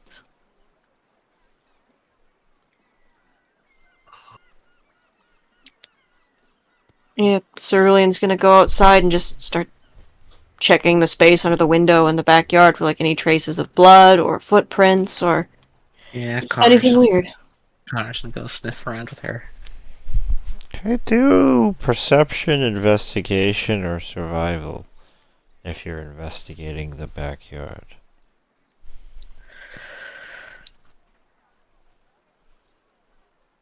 I'm gonna use 1 inspiration on that.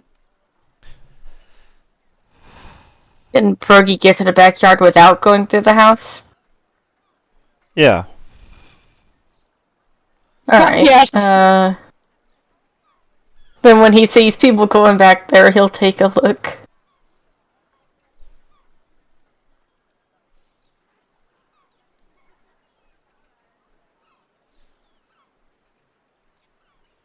You see 2 sets of footsteps from the window.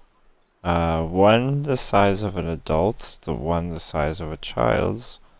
It leads up to the big oak tree with the tire swing in the back.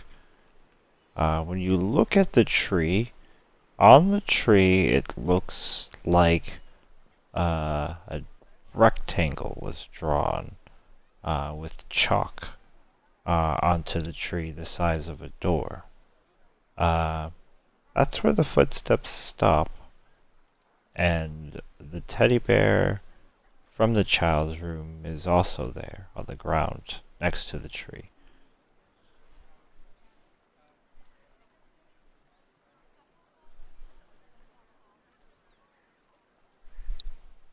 This is interesting. Can one of you go and fetch Xander? This reeks of magic that I am not familiar with.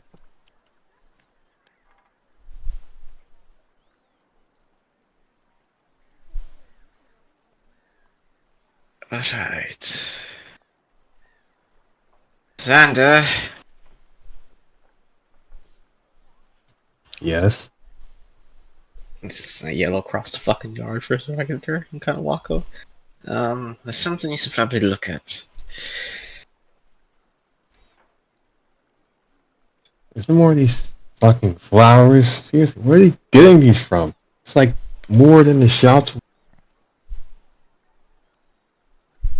No, not flowers. Yeah, then I can put it back.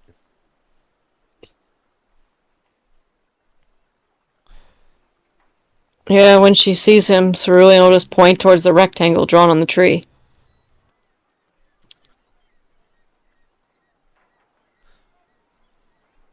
Oh. And then goes up to it. See if you can see any magic in it, or at least figure out what magic significance it has.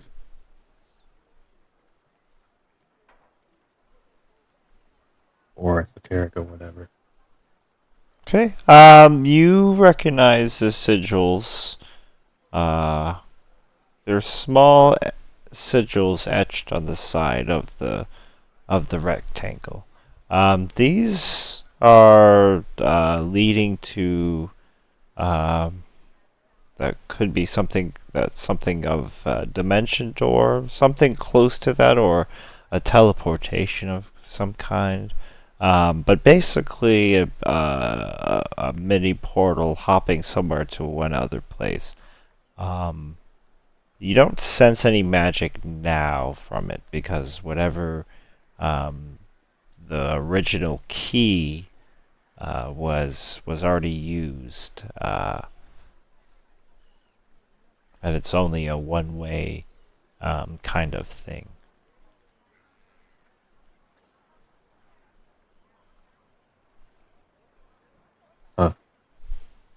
Portal gateway of some sort. One way, key's gone, so no opening it back up again.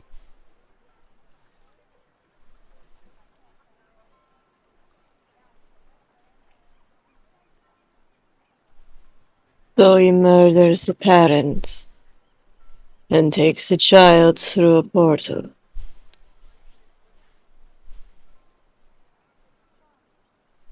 The child's and the father, perhaps? Was there another one of these at the father's site? I did not see one.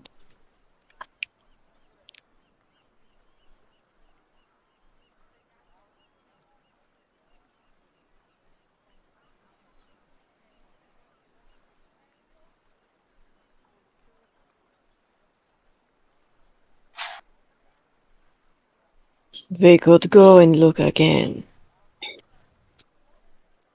But there are only 2 sets of footprints here. Where's the other door if he did take the father through one?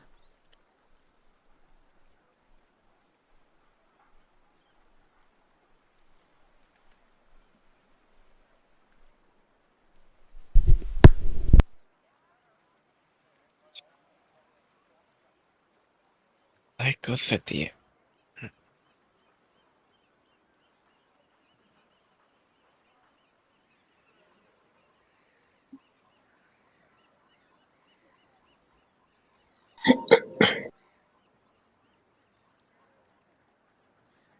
It is late. We should probably go and get some rest. Leave the rest of the scene to the watch.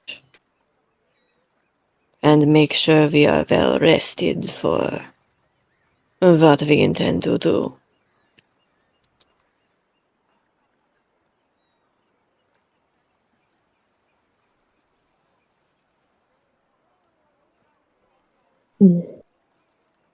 Yeah. I'll tell him that this guy's portaling away from those crime scenes.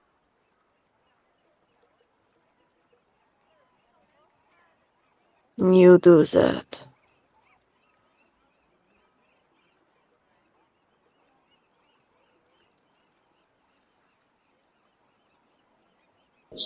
Mm.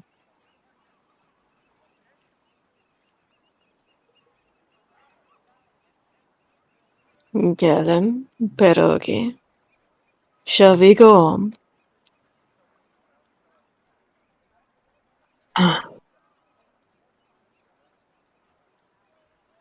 I'm going to stop at a place real quick. But yes, I will. After I run my errand, I will come back.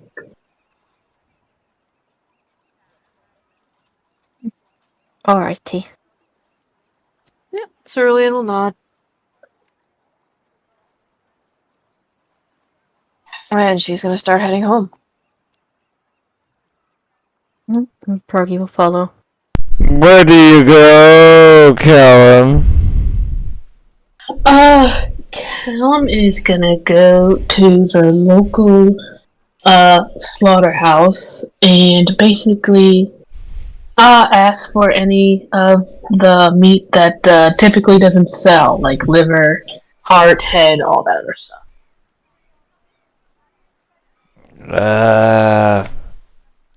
Why? It's a delicacy where I come from. And how much are you willing to pay for it? Callum shrugs, assuming that you're just going to throw it out. I'll give you, how about a gold piece?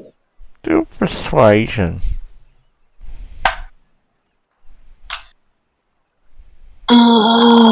My charisma's not that good.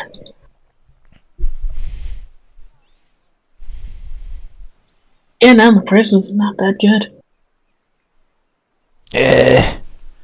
I won't take your money. We're gonna throw a lot of these things away anyway. Here you go. And he gives you a big bloody sack of meat. Of different types of mystery meat. Callum's eyes go very cat-like before he basically just closes his eyes and just says, "Thank you very much." Yeah. And yeah, with that he tries to casually go. He basically puts it in like maybe like a little sack and heads back home.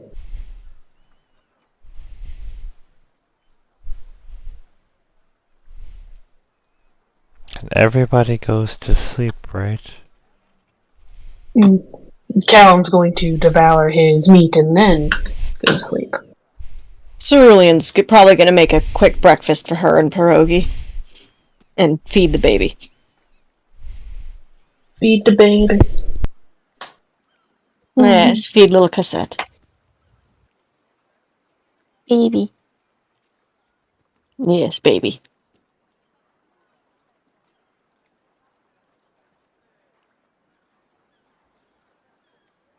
And then probably go to bed.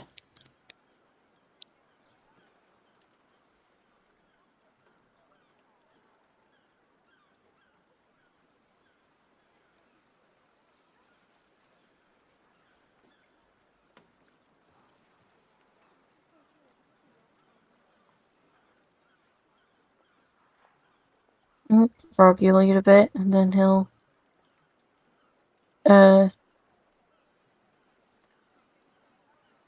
head to his bed. Everyone that sleeps, you have a dream that someone is following you. Every time you turn around, there's no one there. But the footsteps get louder and louder, and you keep running and running and running, and then 8 hours later you wake up.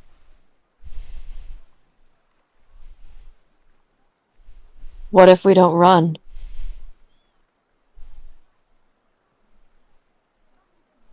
Eventually, it just keeps repeating. You sit in nothingness basically if you look towards it. It's a weird. It's a weird dream.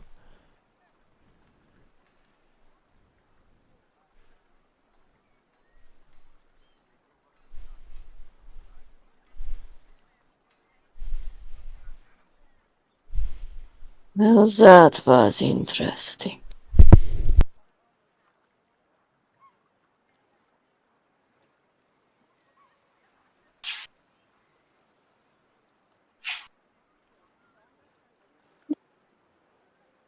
He does not look like he rested well. Bad dreams.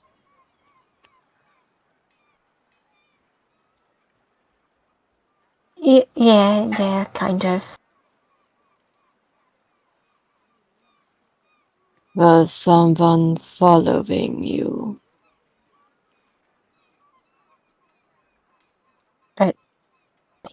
yes, actually.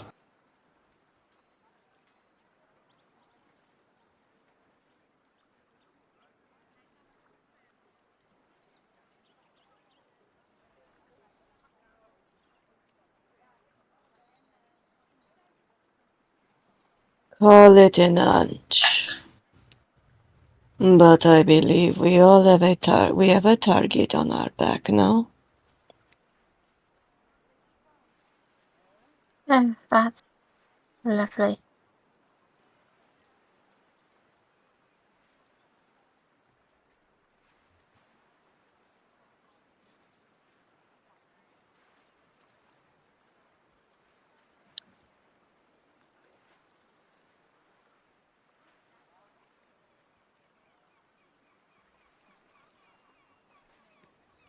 While she's eating, Cerulean's gonna take out that orchid that the jester gave her and just kind of look it over.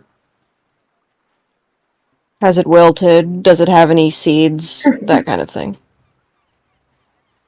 It does have seeds, but it hasn't wilted.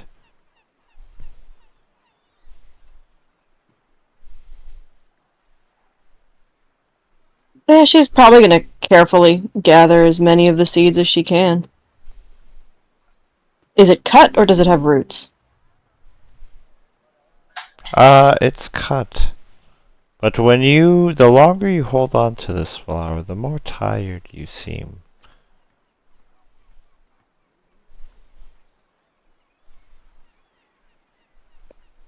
Does the flower seem to get brighter the more tired she feels? Does she notice anything like that? Yes.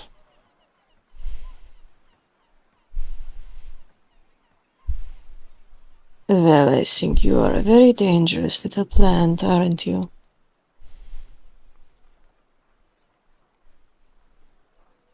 Mm.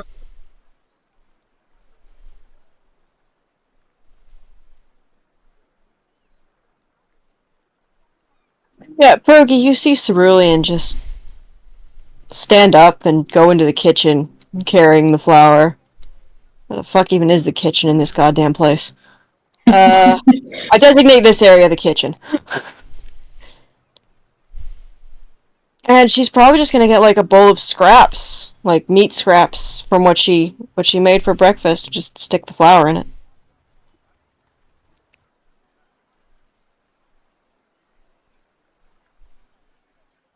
The meat scraps start to spoil.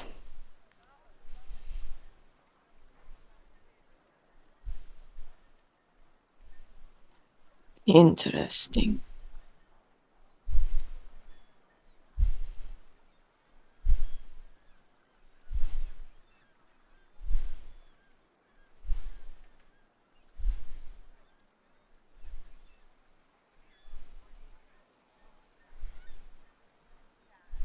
What the hell?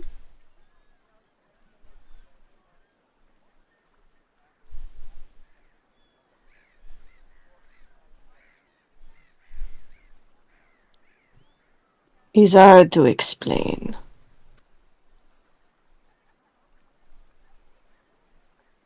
That flower likes to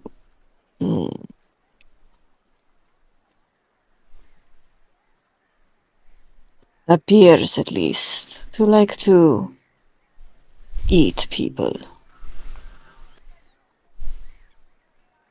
Oh. You notice while you're in the kitchen, Cerulean, on uh, where you stored the meat scraps, you find a note.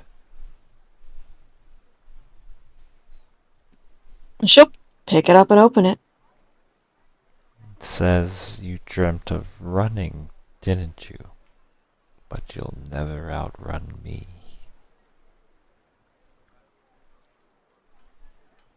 Pierogi, could you come here, please? Um, alright. You'll head over there.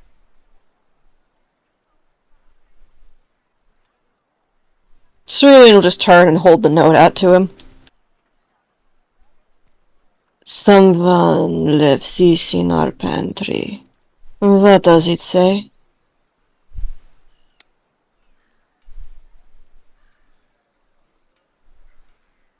Oh. Or you'll, read it out to her.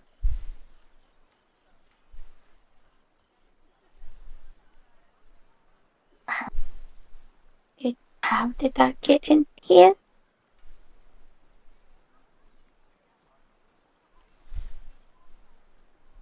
Excellent question.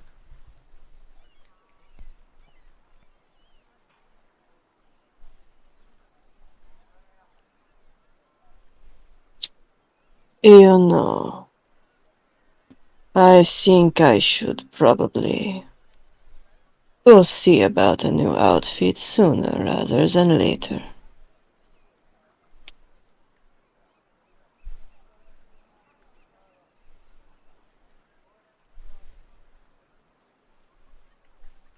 Are you going to be actually comfortable with that, since you don't really change out of that armor?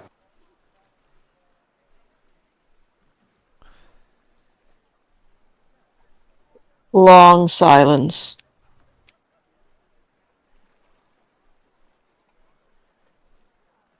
I will be fine. If you're sure. I mean, I understand it's, for the greater good kind of thing, but if you would rather, for example, Sander to take your place instead, I'm sure he wouldn't mind. No, I will be fine.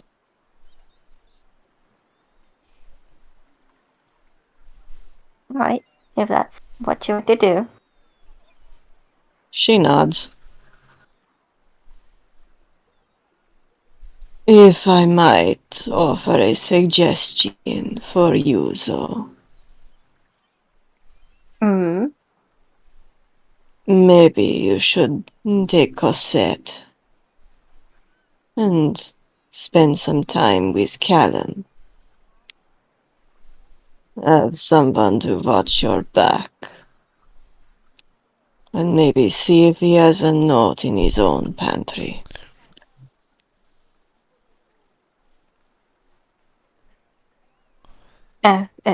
Alright. Yeah, I can do that.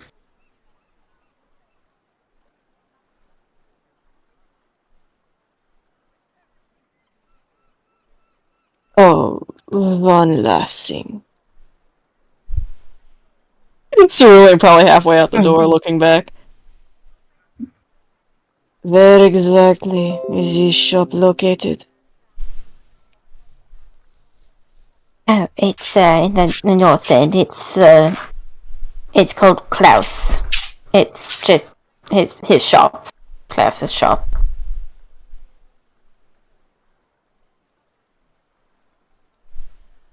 Silence, and then... Can you write it out for me, so I recognize the sign? Oh, yes, of course. Borg will grab a scrap of paper, and he'll pretty much just draw out the, logo and, shit from the sign outside of the tailor's shop and hand it to Cerulean. Thank you. And yeah, Cerulean's gonna head out the door.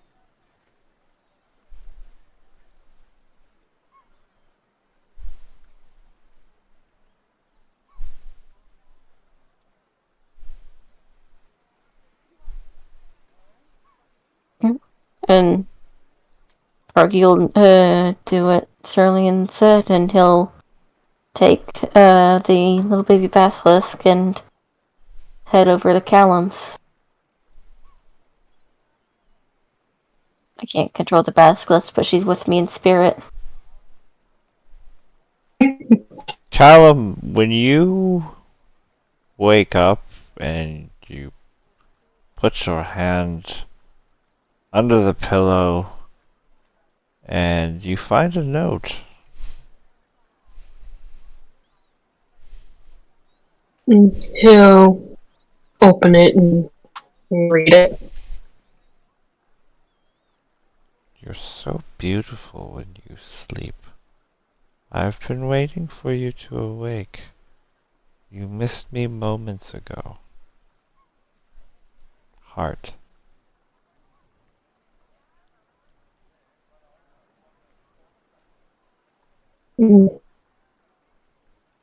Callum just looks at it and just lets out just a low, guttural growl. And then you hear a That's knock on the door. He'll probably startle and he'll get up and go towards the door. Who is it?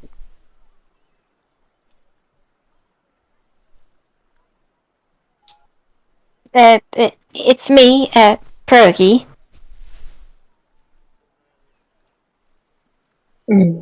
Pierogi, what are you doing here? Cerulean suggested that I take a cassette here. He, lifts up the big, fat baby basilisk and, stay at your place for a little bit, cause, things are a little bit, worse than we thought. We had gotten a strange note in our house.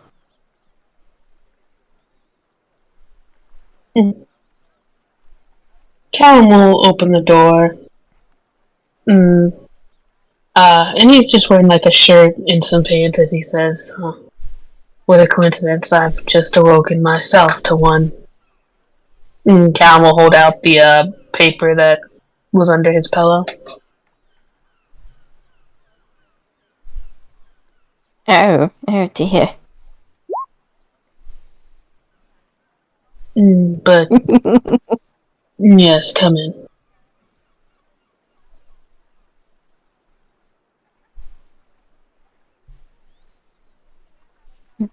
Yep. Bro, you'll head in.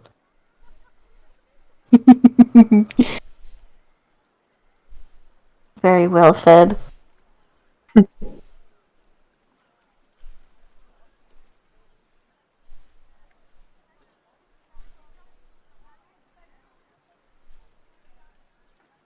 Right. So it seems we have a target on our back, or someone kind of stalking us, which is so fun. It seems so. I wonder if Xander or Connor got these notes also.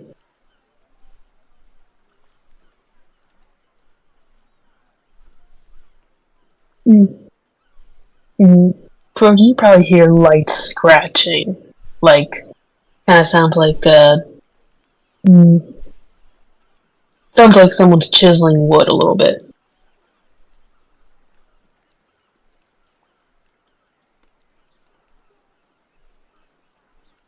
He looks nervous. Wait, what is that? What is what?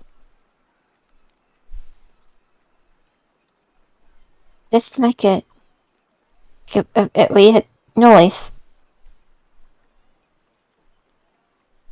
You hear it stop.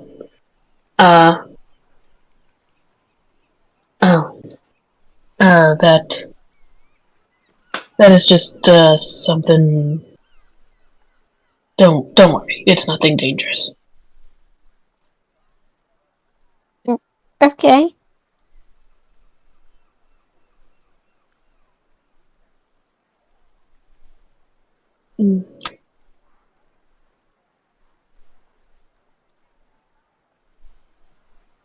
Well, go ahead and make yourself comfortable. I'll be back. I'm going to go. put on proper clothes. Callum will go back into his room so he can get properly dressed.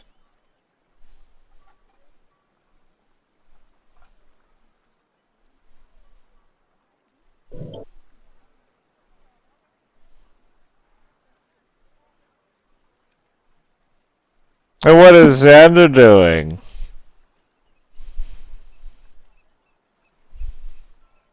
All after just laying on his bed for cycles for a few hours. He just, around the time he knows to get up, gets up and gets ready to go out and commission something. Not for getting a snack for himself and Bob.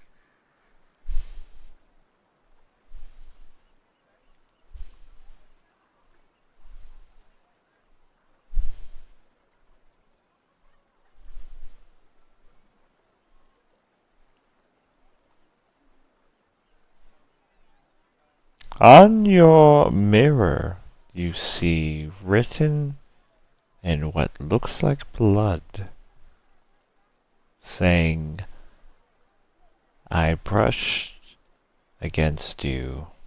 Did you feel me?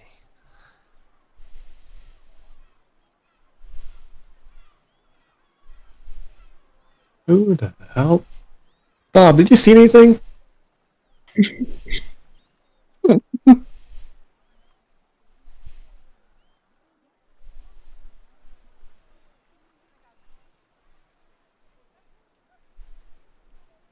Bob did not see anything.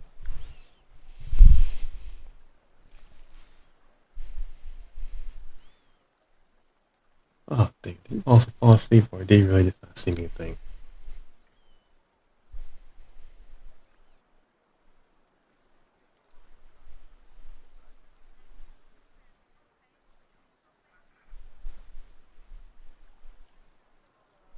Oh shit.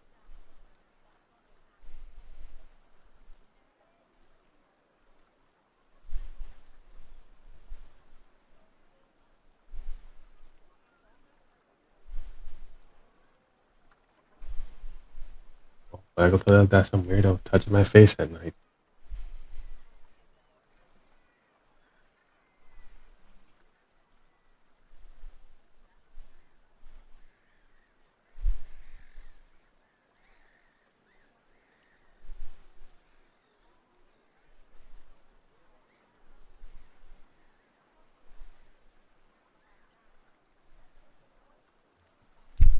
Okay, and where are you heading?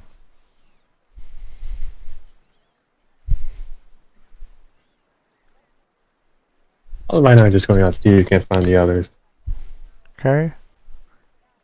And what is Connor doing?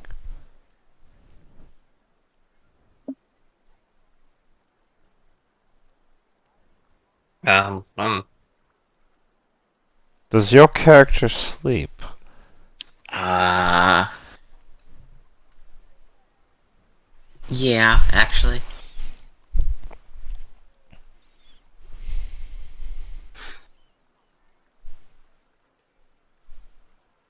I think the only one in this party who doesn't have to sleep is Xander.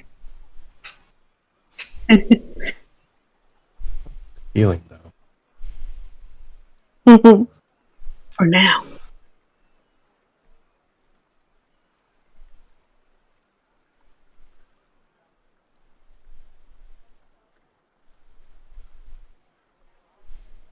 You see on your window a note.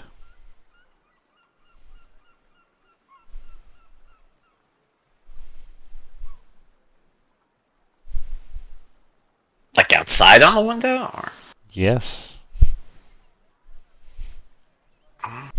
Yes, that.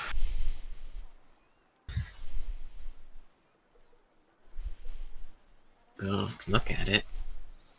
You open the window and grab it. It says, I stood out to your window last night.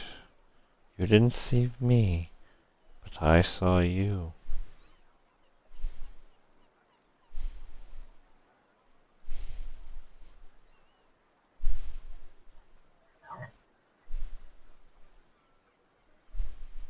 That's a bit of a climb for you, isn't it?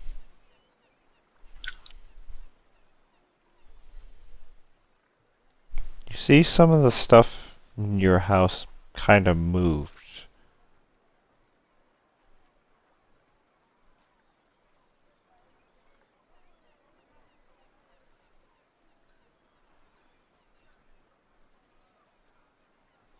Like moved around? Yeah, like switched. Like if you have a particular way of how you put things, everything is like the opposite, or like someone's like messed with your things. Nothing's stolen, but everything's just switched around.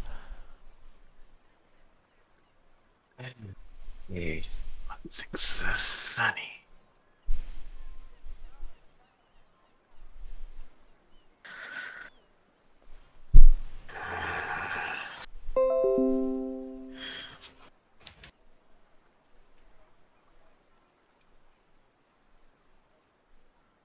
Very funny indeed.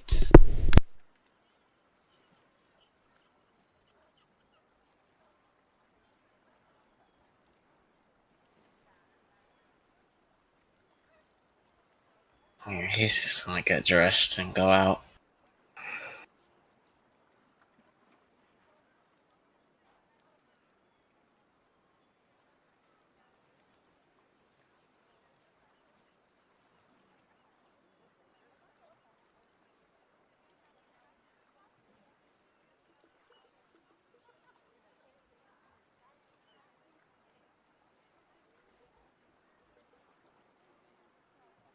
Okay, and where are you headed?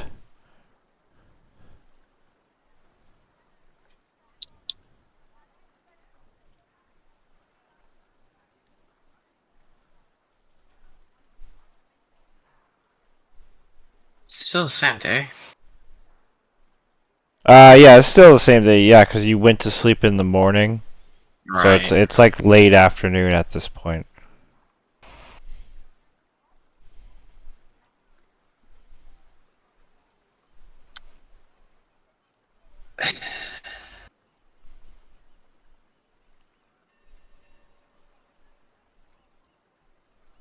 I'll get to that later.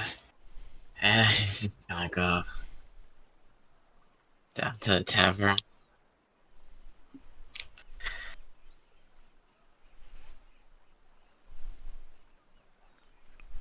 Oh, okay. And Cerulean, you said you go to Klaus. Yep. Okay. Let's take a 10-minute break and then we'll come back. Okie dokie.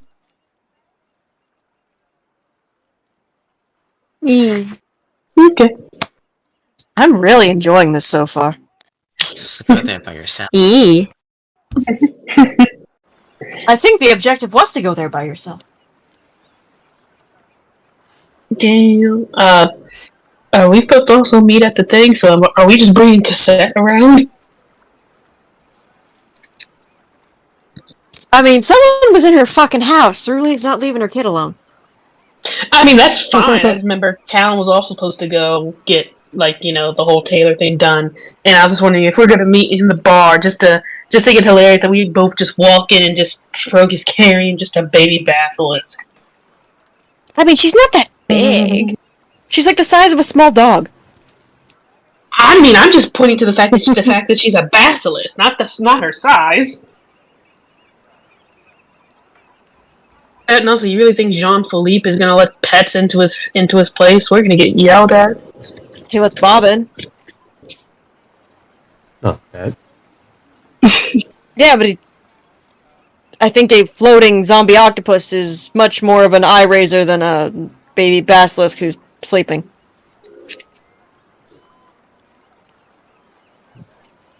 And also, he's not a pet to you, but to someone who just sees you from afar, they think that's your problem. They probably think that's your pet.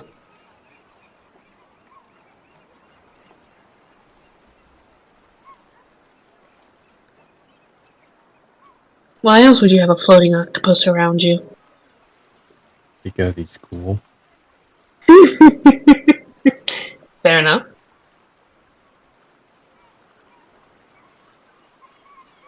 So cool. So apparently, He knows how Cerulean and Pierogi dream. He literally rearranged Connor's house. He watches Xander, and he also watches Callum while he sleeps.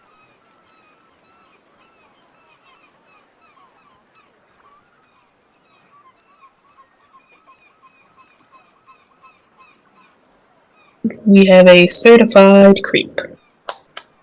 Yes.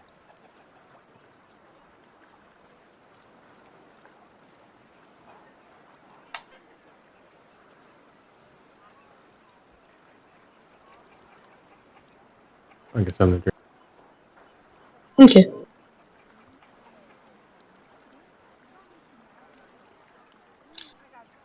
Pierogi, wonder how scared Pierogi felt when he heard the whole nails against wood sound. I'm pretty creeped out. He does not understand that's Callum doing that. And Callum doesn't want to tell him. So he didn't.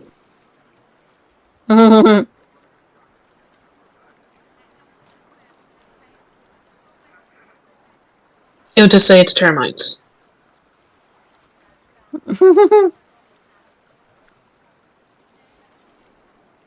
It's termites. Don't question it.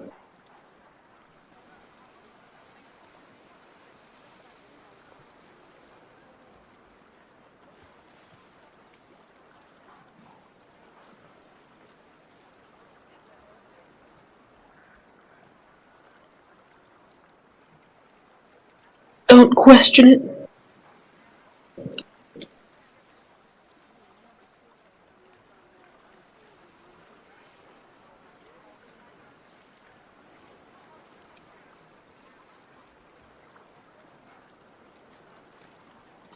Yeah, he'll just try not to for the moment. Hmm. Yeah, he'll just try not to think about it.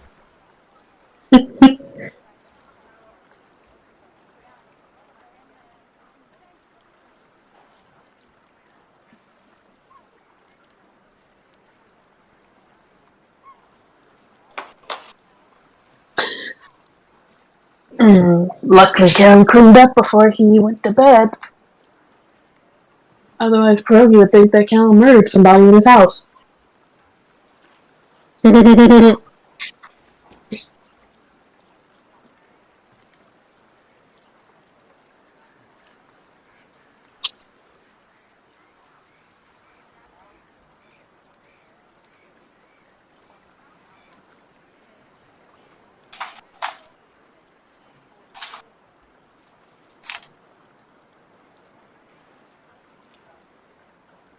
You'll see that Callum's house is very, very clean. It is like that way for a reason.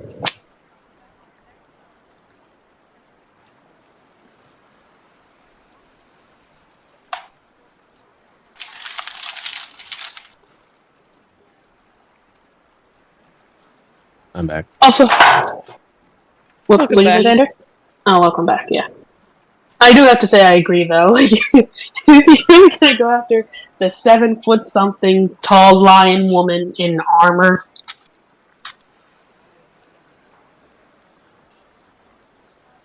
out of all of the options that he has, he's gonna go for the hardest one right off the bat.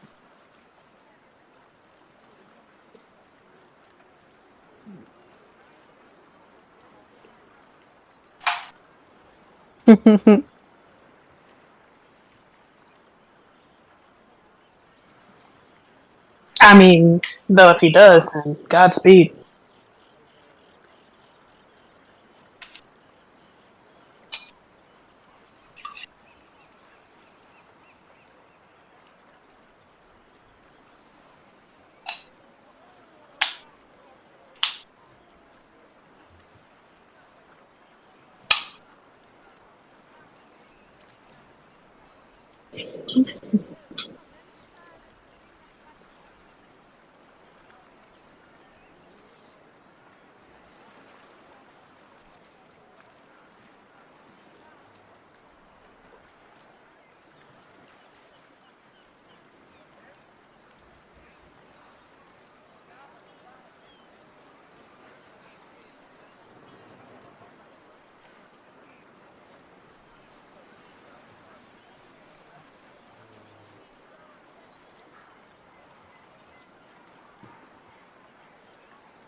Hello? Hello. Hello. Okay, so you go to the tailor, Cerulean.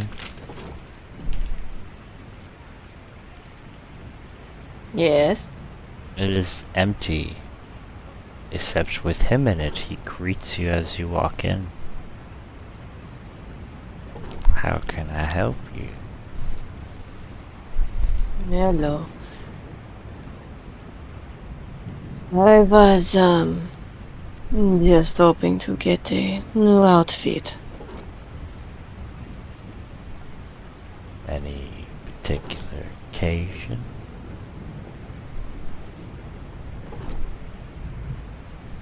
Not really. Just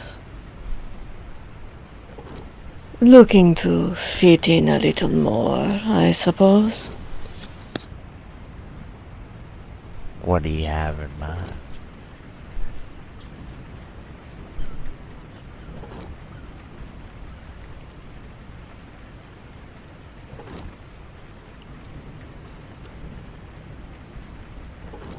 Is a good question.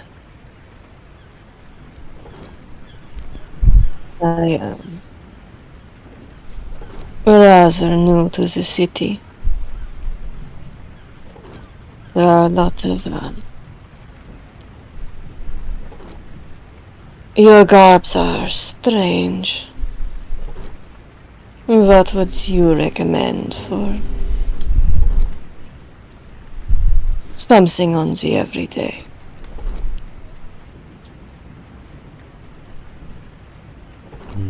Something on the everyday. He looks around.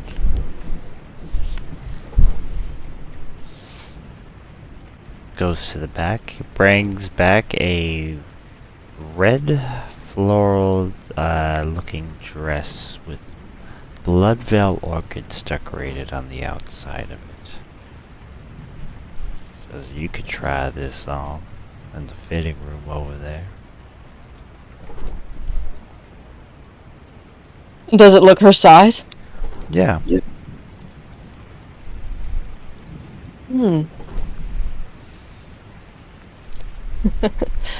I must say I did not expect you to have something right off the shelf that would fit me.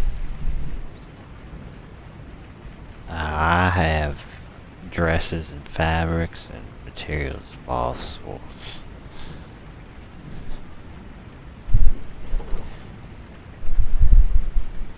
Alright, I will try it. Thank you.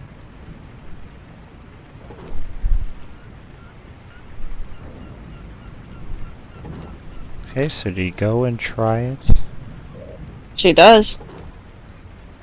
Okay, it is a very pretty dress. Feels very comfortable. Nothing like you've ever felt before. Make a constitution saving throw. Oh, here we go. Oh boy.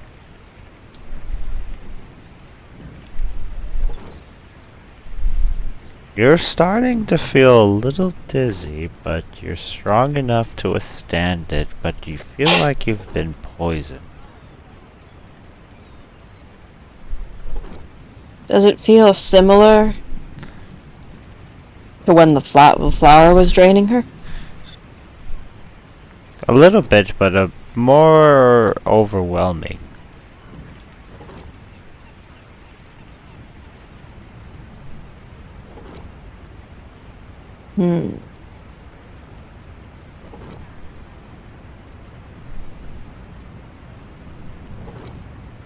Yeah, she's taking that shit off. You take it off. You're having heavy labored breathing right now as you stand there with the dress on the ground.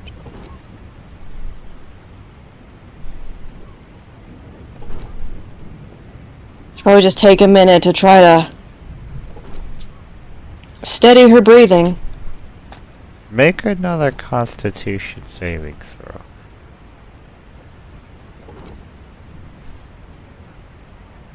You're steadying your breathing, but you're sweating. You're still maintaining consciousness, but you still feel dizzy. You hear a knock on the fitting door room. Is everything okay in there, ma'am? Yes, everything is fine. It Alright. just takes a minute to get in and out of the armor, you know? She's gonna hit herself with lay on hands. 5 points to remove poison. Okay, you feel better.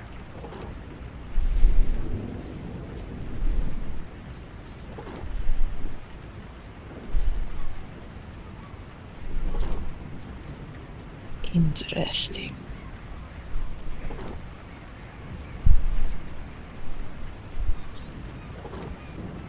Yeah, she's gonna put her armor back on and just carefully fold the dress up and take it out.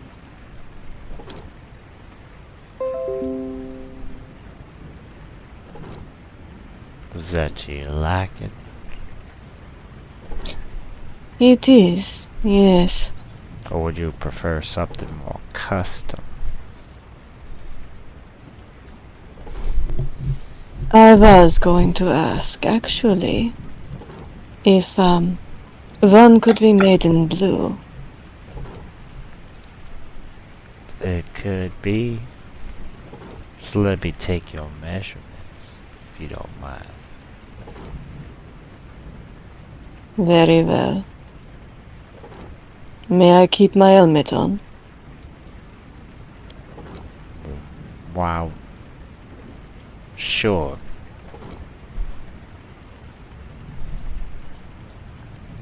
He takes your measurements, takes a couple notes in his book, and he says, be back in 2 days and we'll be ready for you. Thank you. How much would the red one be? I do quite like it as well. I'll give it to you for free. Really? Yes. New Oh. neighbor of Vaeloria. Then I thank you kindly. I will be back in 2 days.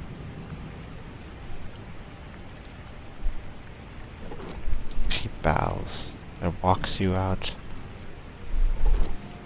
She returns the bow when she's outside. Heads down the street. You're outside and you're sweating and you feel sick and nauseous and dizzy. Even after the lay on hands? Oh, never mind. You're fine. You're all fine. You're running and you're fine. Damn fine.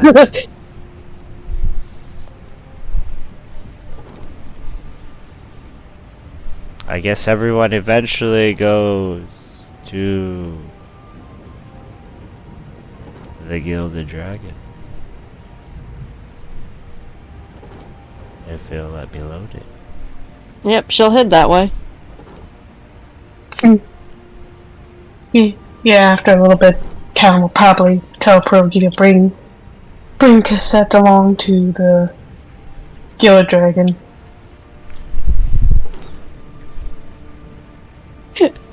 DM, can Cassette's token be shrunk just a little bit, please? Thank you. Sorry, I thought I heard you say something, Rena. Carry on. Yeah, Royal head to the Gilded Dragon with Cassette.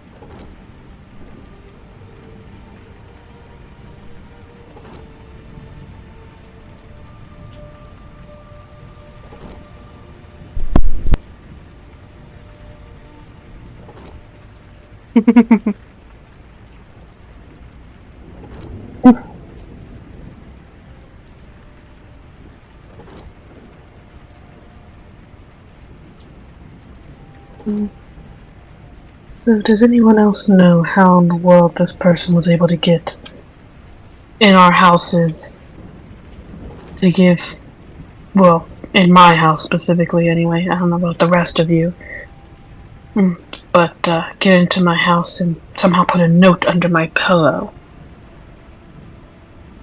Oh no, he was in my house. Somehow. He was in ours as well. Left a note in the pantry. Oh, he has outside my window. Yeah.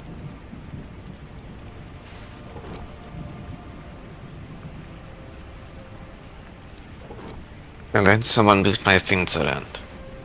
That was just kind of a dick move. I guess he doesn't like you as much. Yeah, that one's so personal.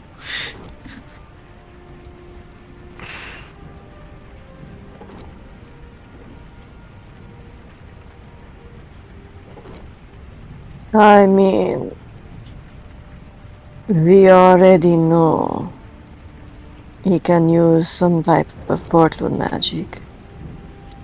Stands to reason he could get in our house.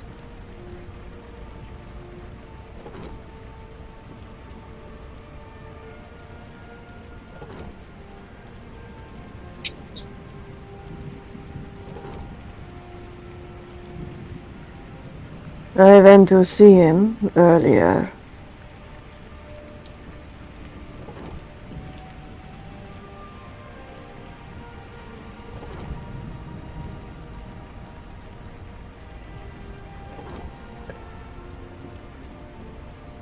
You did? I thought we were all doing that together. Why would we do that? That seemed that the implication. Like it wouldn't be extraordinarily suspicious that an entire adventuring party showed up to get their outfits commissioned at the same time. Right after two of them had questioned him.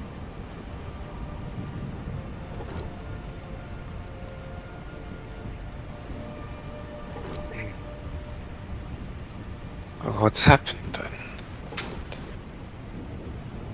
He had a dress in my size. I tried it on.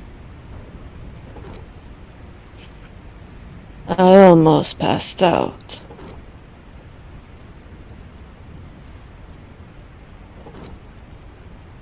Oh dear. She'll just probably like pull the bag with the dress out from under her chair and hold it up.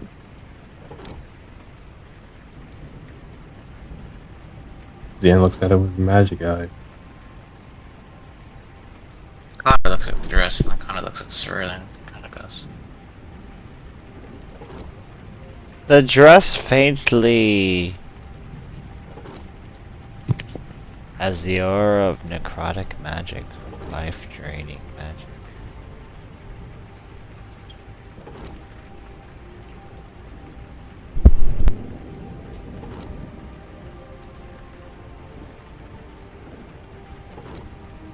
Life-draining magic dress.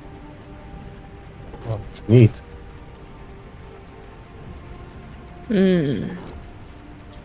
I commissioned the second one. He wants me to pick it up in 2 days.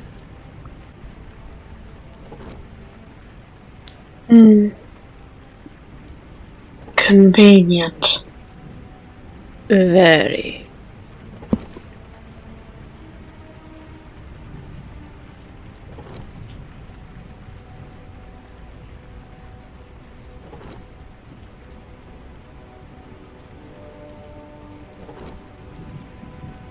Cerulean's also gonna look at the dress, and she's gonna cast this.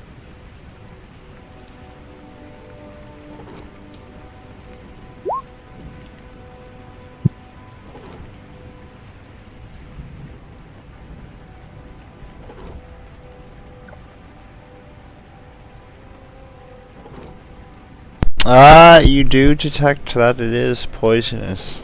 There are small prickly needles within the dress that you start to notice once investigating closer.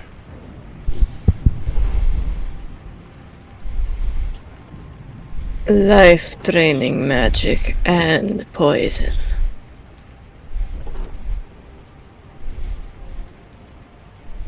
Strange clothes indeed this tailor makes.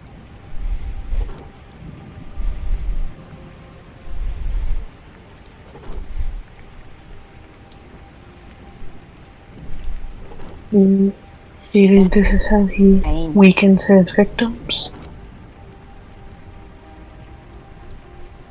I am half tempted to put it back on to see what happens if it does knock me out.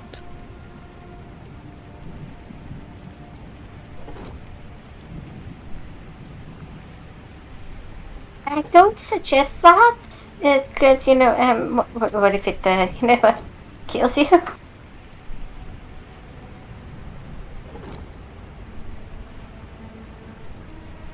Somehow I doubt it will. Well, this strength would probably be. Doesn't sound like a safe bet. What? Go on. This sounds like we have all the evidence we need already. We just had to kick down his door.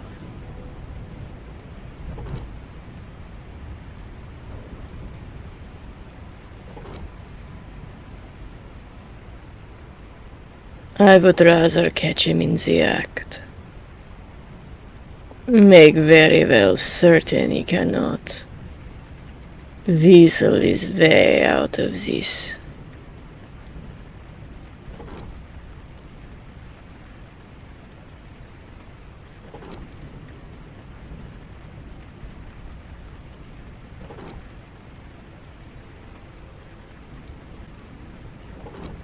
Yeah, you can still play stupid that I didn't know that the recipes he made were poisonous. And that Was whole that? journal was just a coincidence. Yes.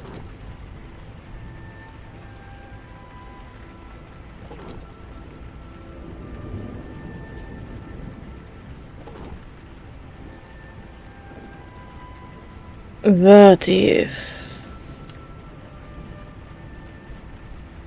he uses these, and she will indicate the dress, to incapacitate his victims? They come to pick up their orders and boom.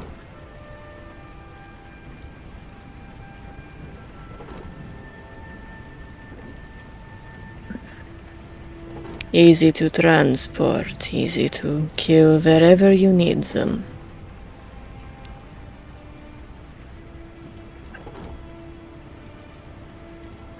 They make a bit of sense. No mess, no struggle.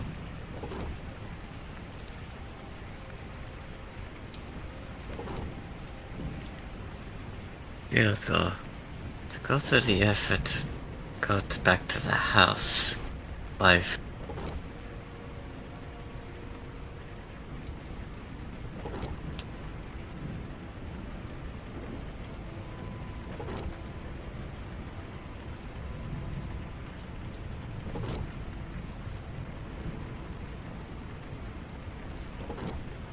Why?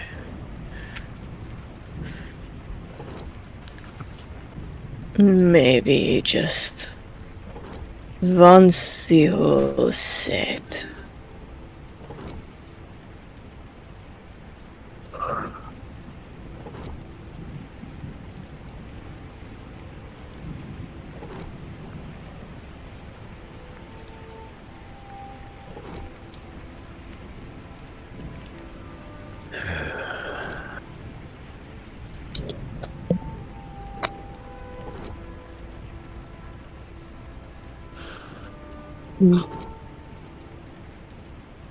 Well, what should we do in the meantime while your outfit, Cal puts in quotation marks, is being made?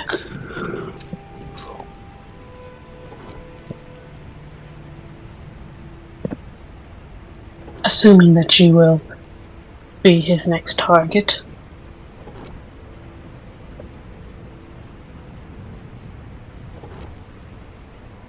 Keep an eye on him, I suppose.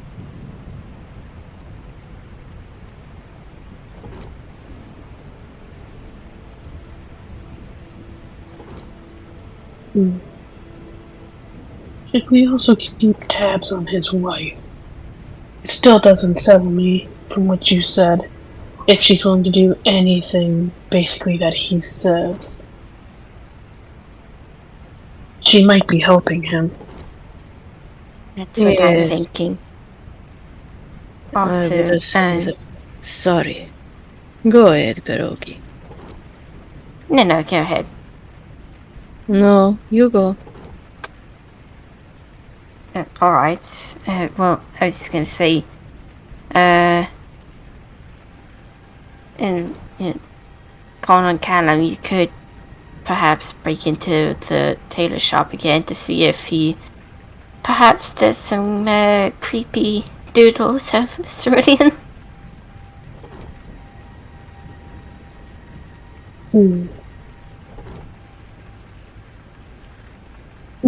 Callum looks at Connor. Are you stealthy?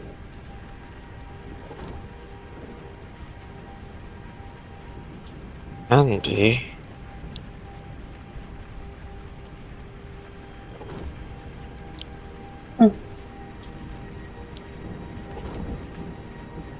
Connor's not looking at you. Are you still looking at Cerulean? Nope. Oh. Oh shoot, I didn't even see you.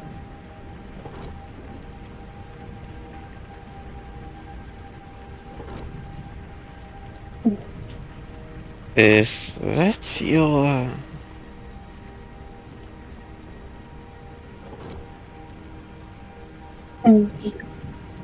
Oh. Hello there. Hello. What brings you here? I wanted to get a drink.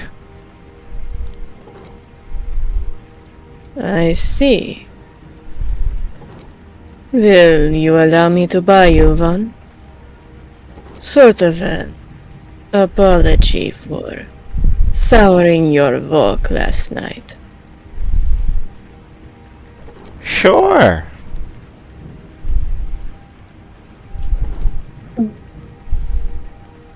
She'll like kind of indicate from drag a chair up.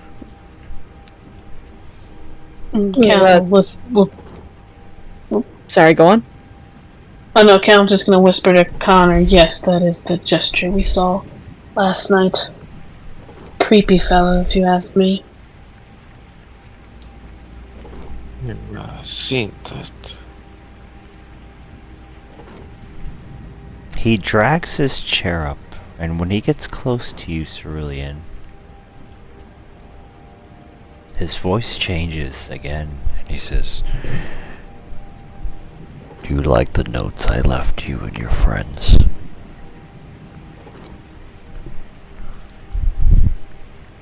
Oh, so that was you in our houses? Yes, it was a pretty hilarious prank, right?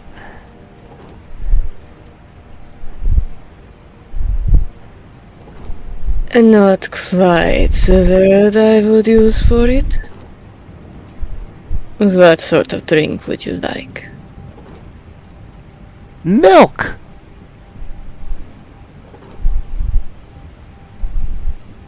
Alright then.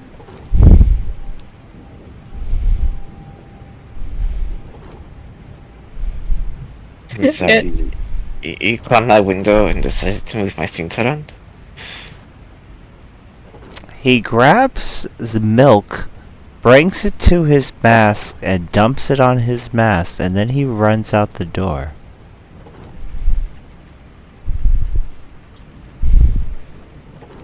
I've changed my What the mind, I fuck? think.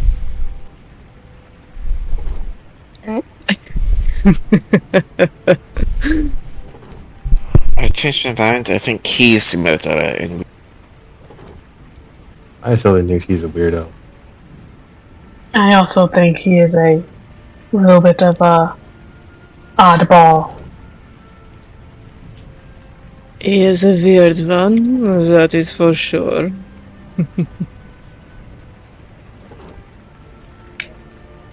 If you pass me a rag or something, I can clean this up. She'll look at the barmaid and then indicate the puddle of milk on the ground. She panics as she hops over the bar and does a cleans with all her might on the ground.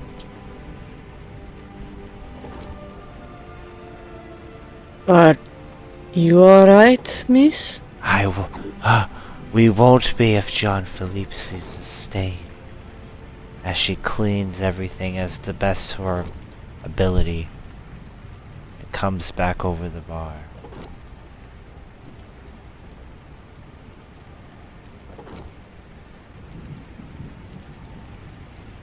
Right. Jean Philippe walks into the room.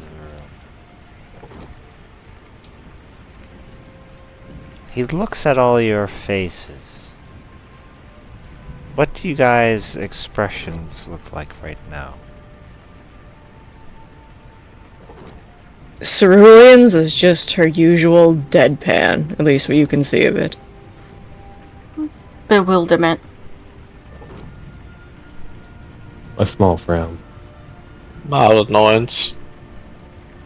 Count's kind of scowling towards the door.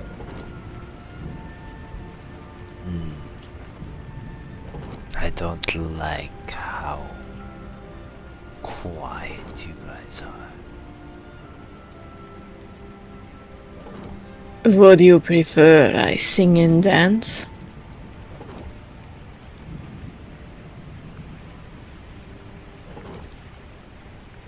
No. No monkey business. He walks away.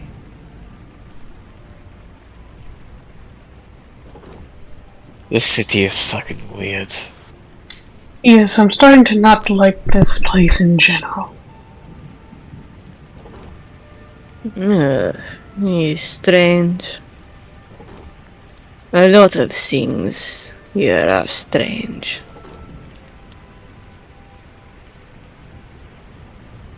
Yeah, one of the weirdest cities that I've been in. Excuse One way me. to think about it.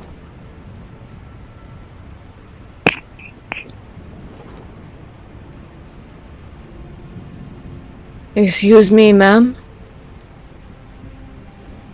Yes. May I get a coffee and a bowl of milk for the little one?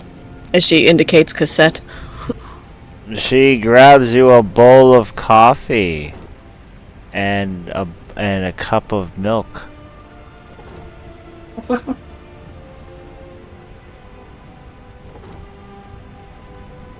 Fair enough.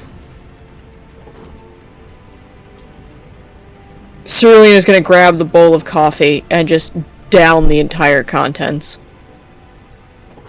And probably, like, pull a cloth out of her pocket, wipe off the inside, pour the milk from the cup into the bowl, and give it to the basilisk.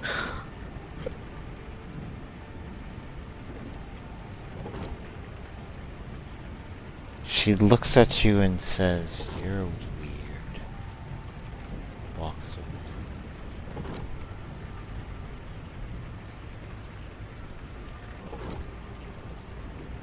Maybe we should start doing other bars. Heard mine may take that.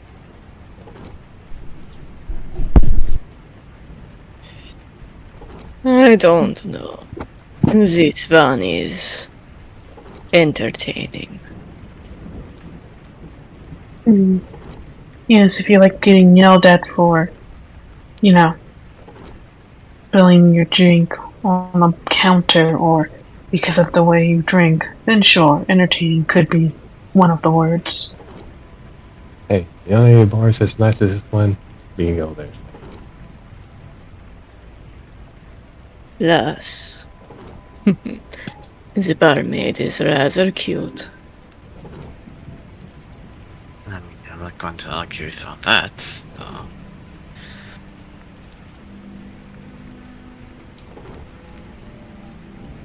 Hmm.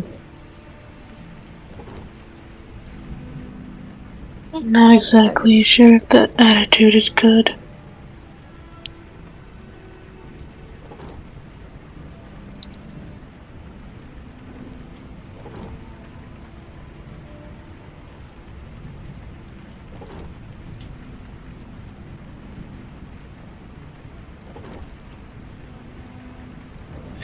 So what is our plan then? We're just going to wait the 2 days out?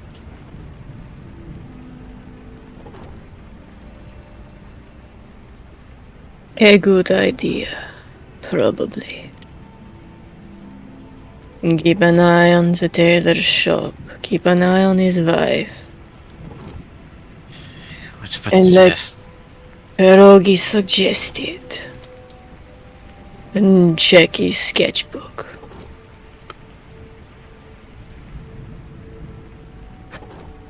Well, we can give that a try.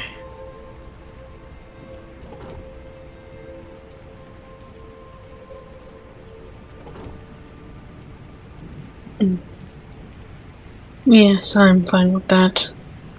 Me and Connor can watch the wife.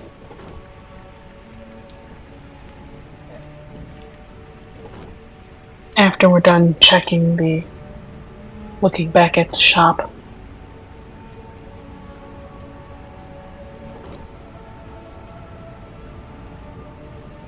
I do not suppose I should keep an eye on this shop. I stand out a bit. And he knows Pierogi. What about you and Bob, Xander?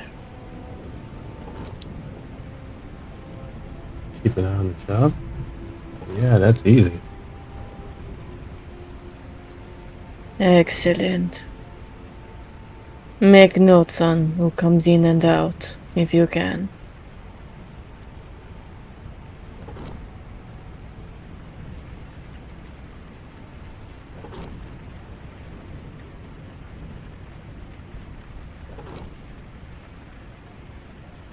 Maybe I should go back and have a chat with the wife.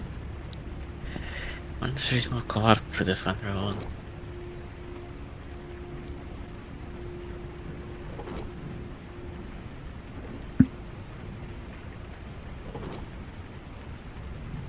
Right. Shall we go then?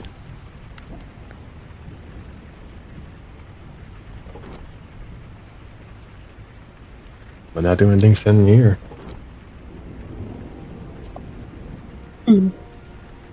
Yes, that's fine with me. Okay, and that's where we'll end. Till next week. Or this Sunday. Whatever happens.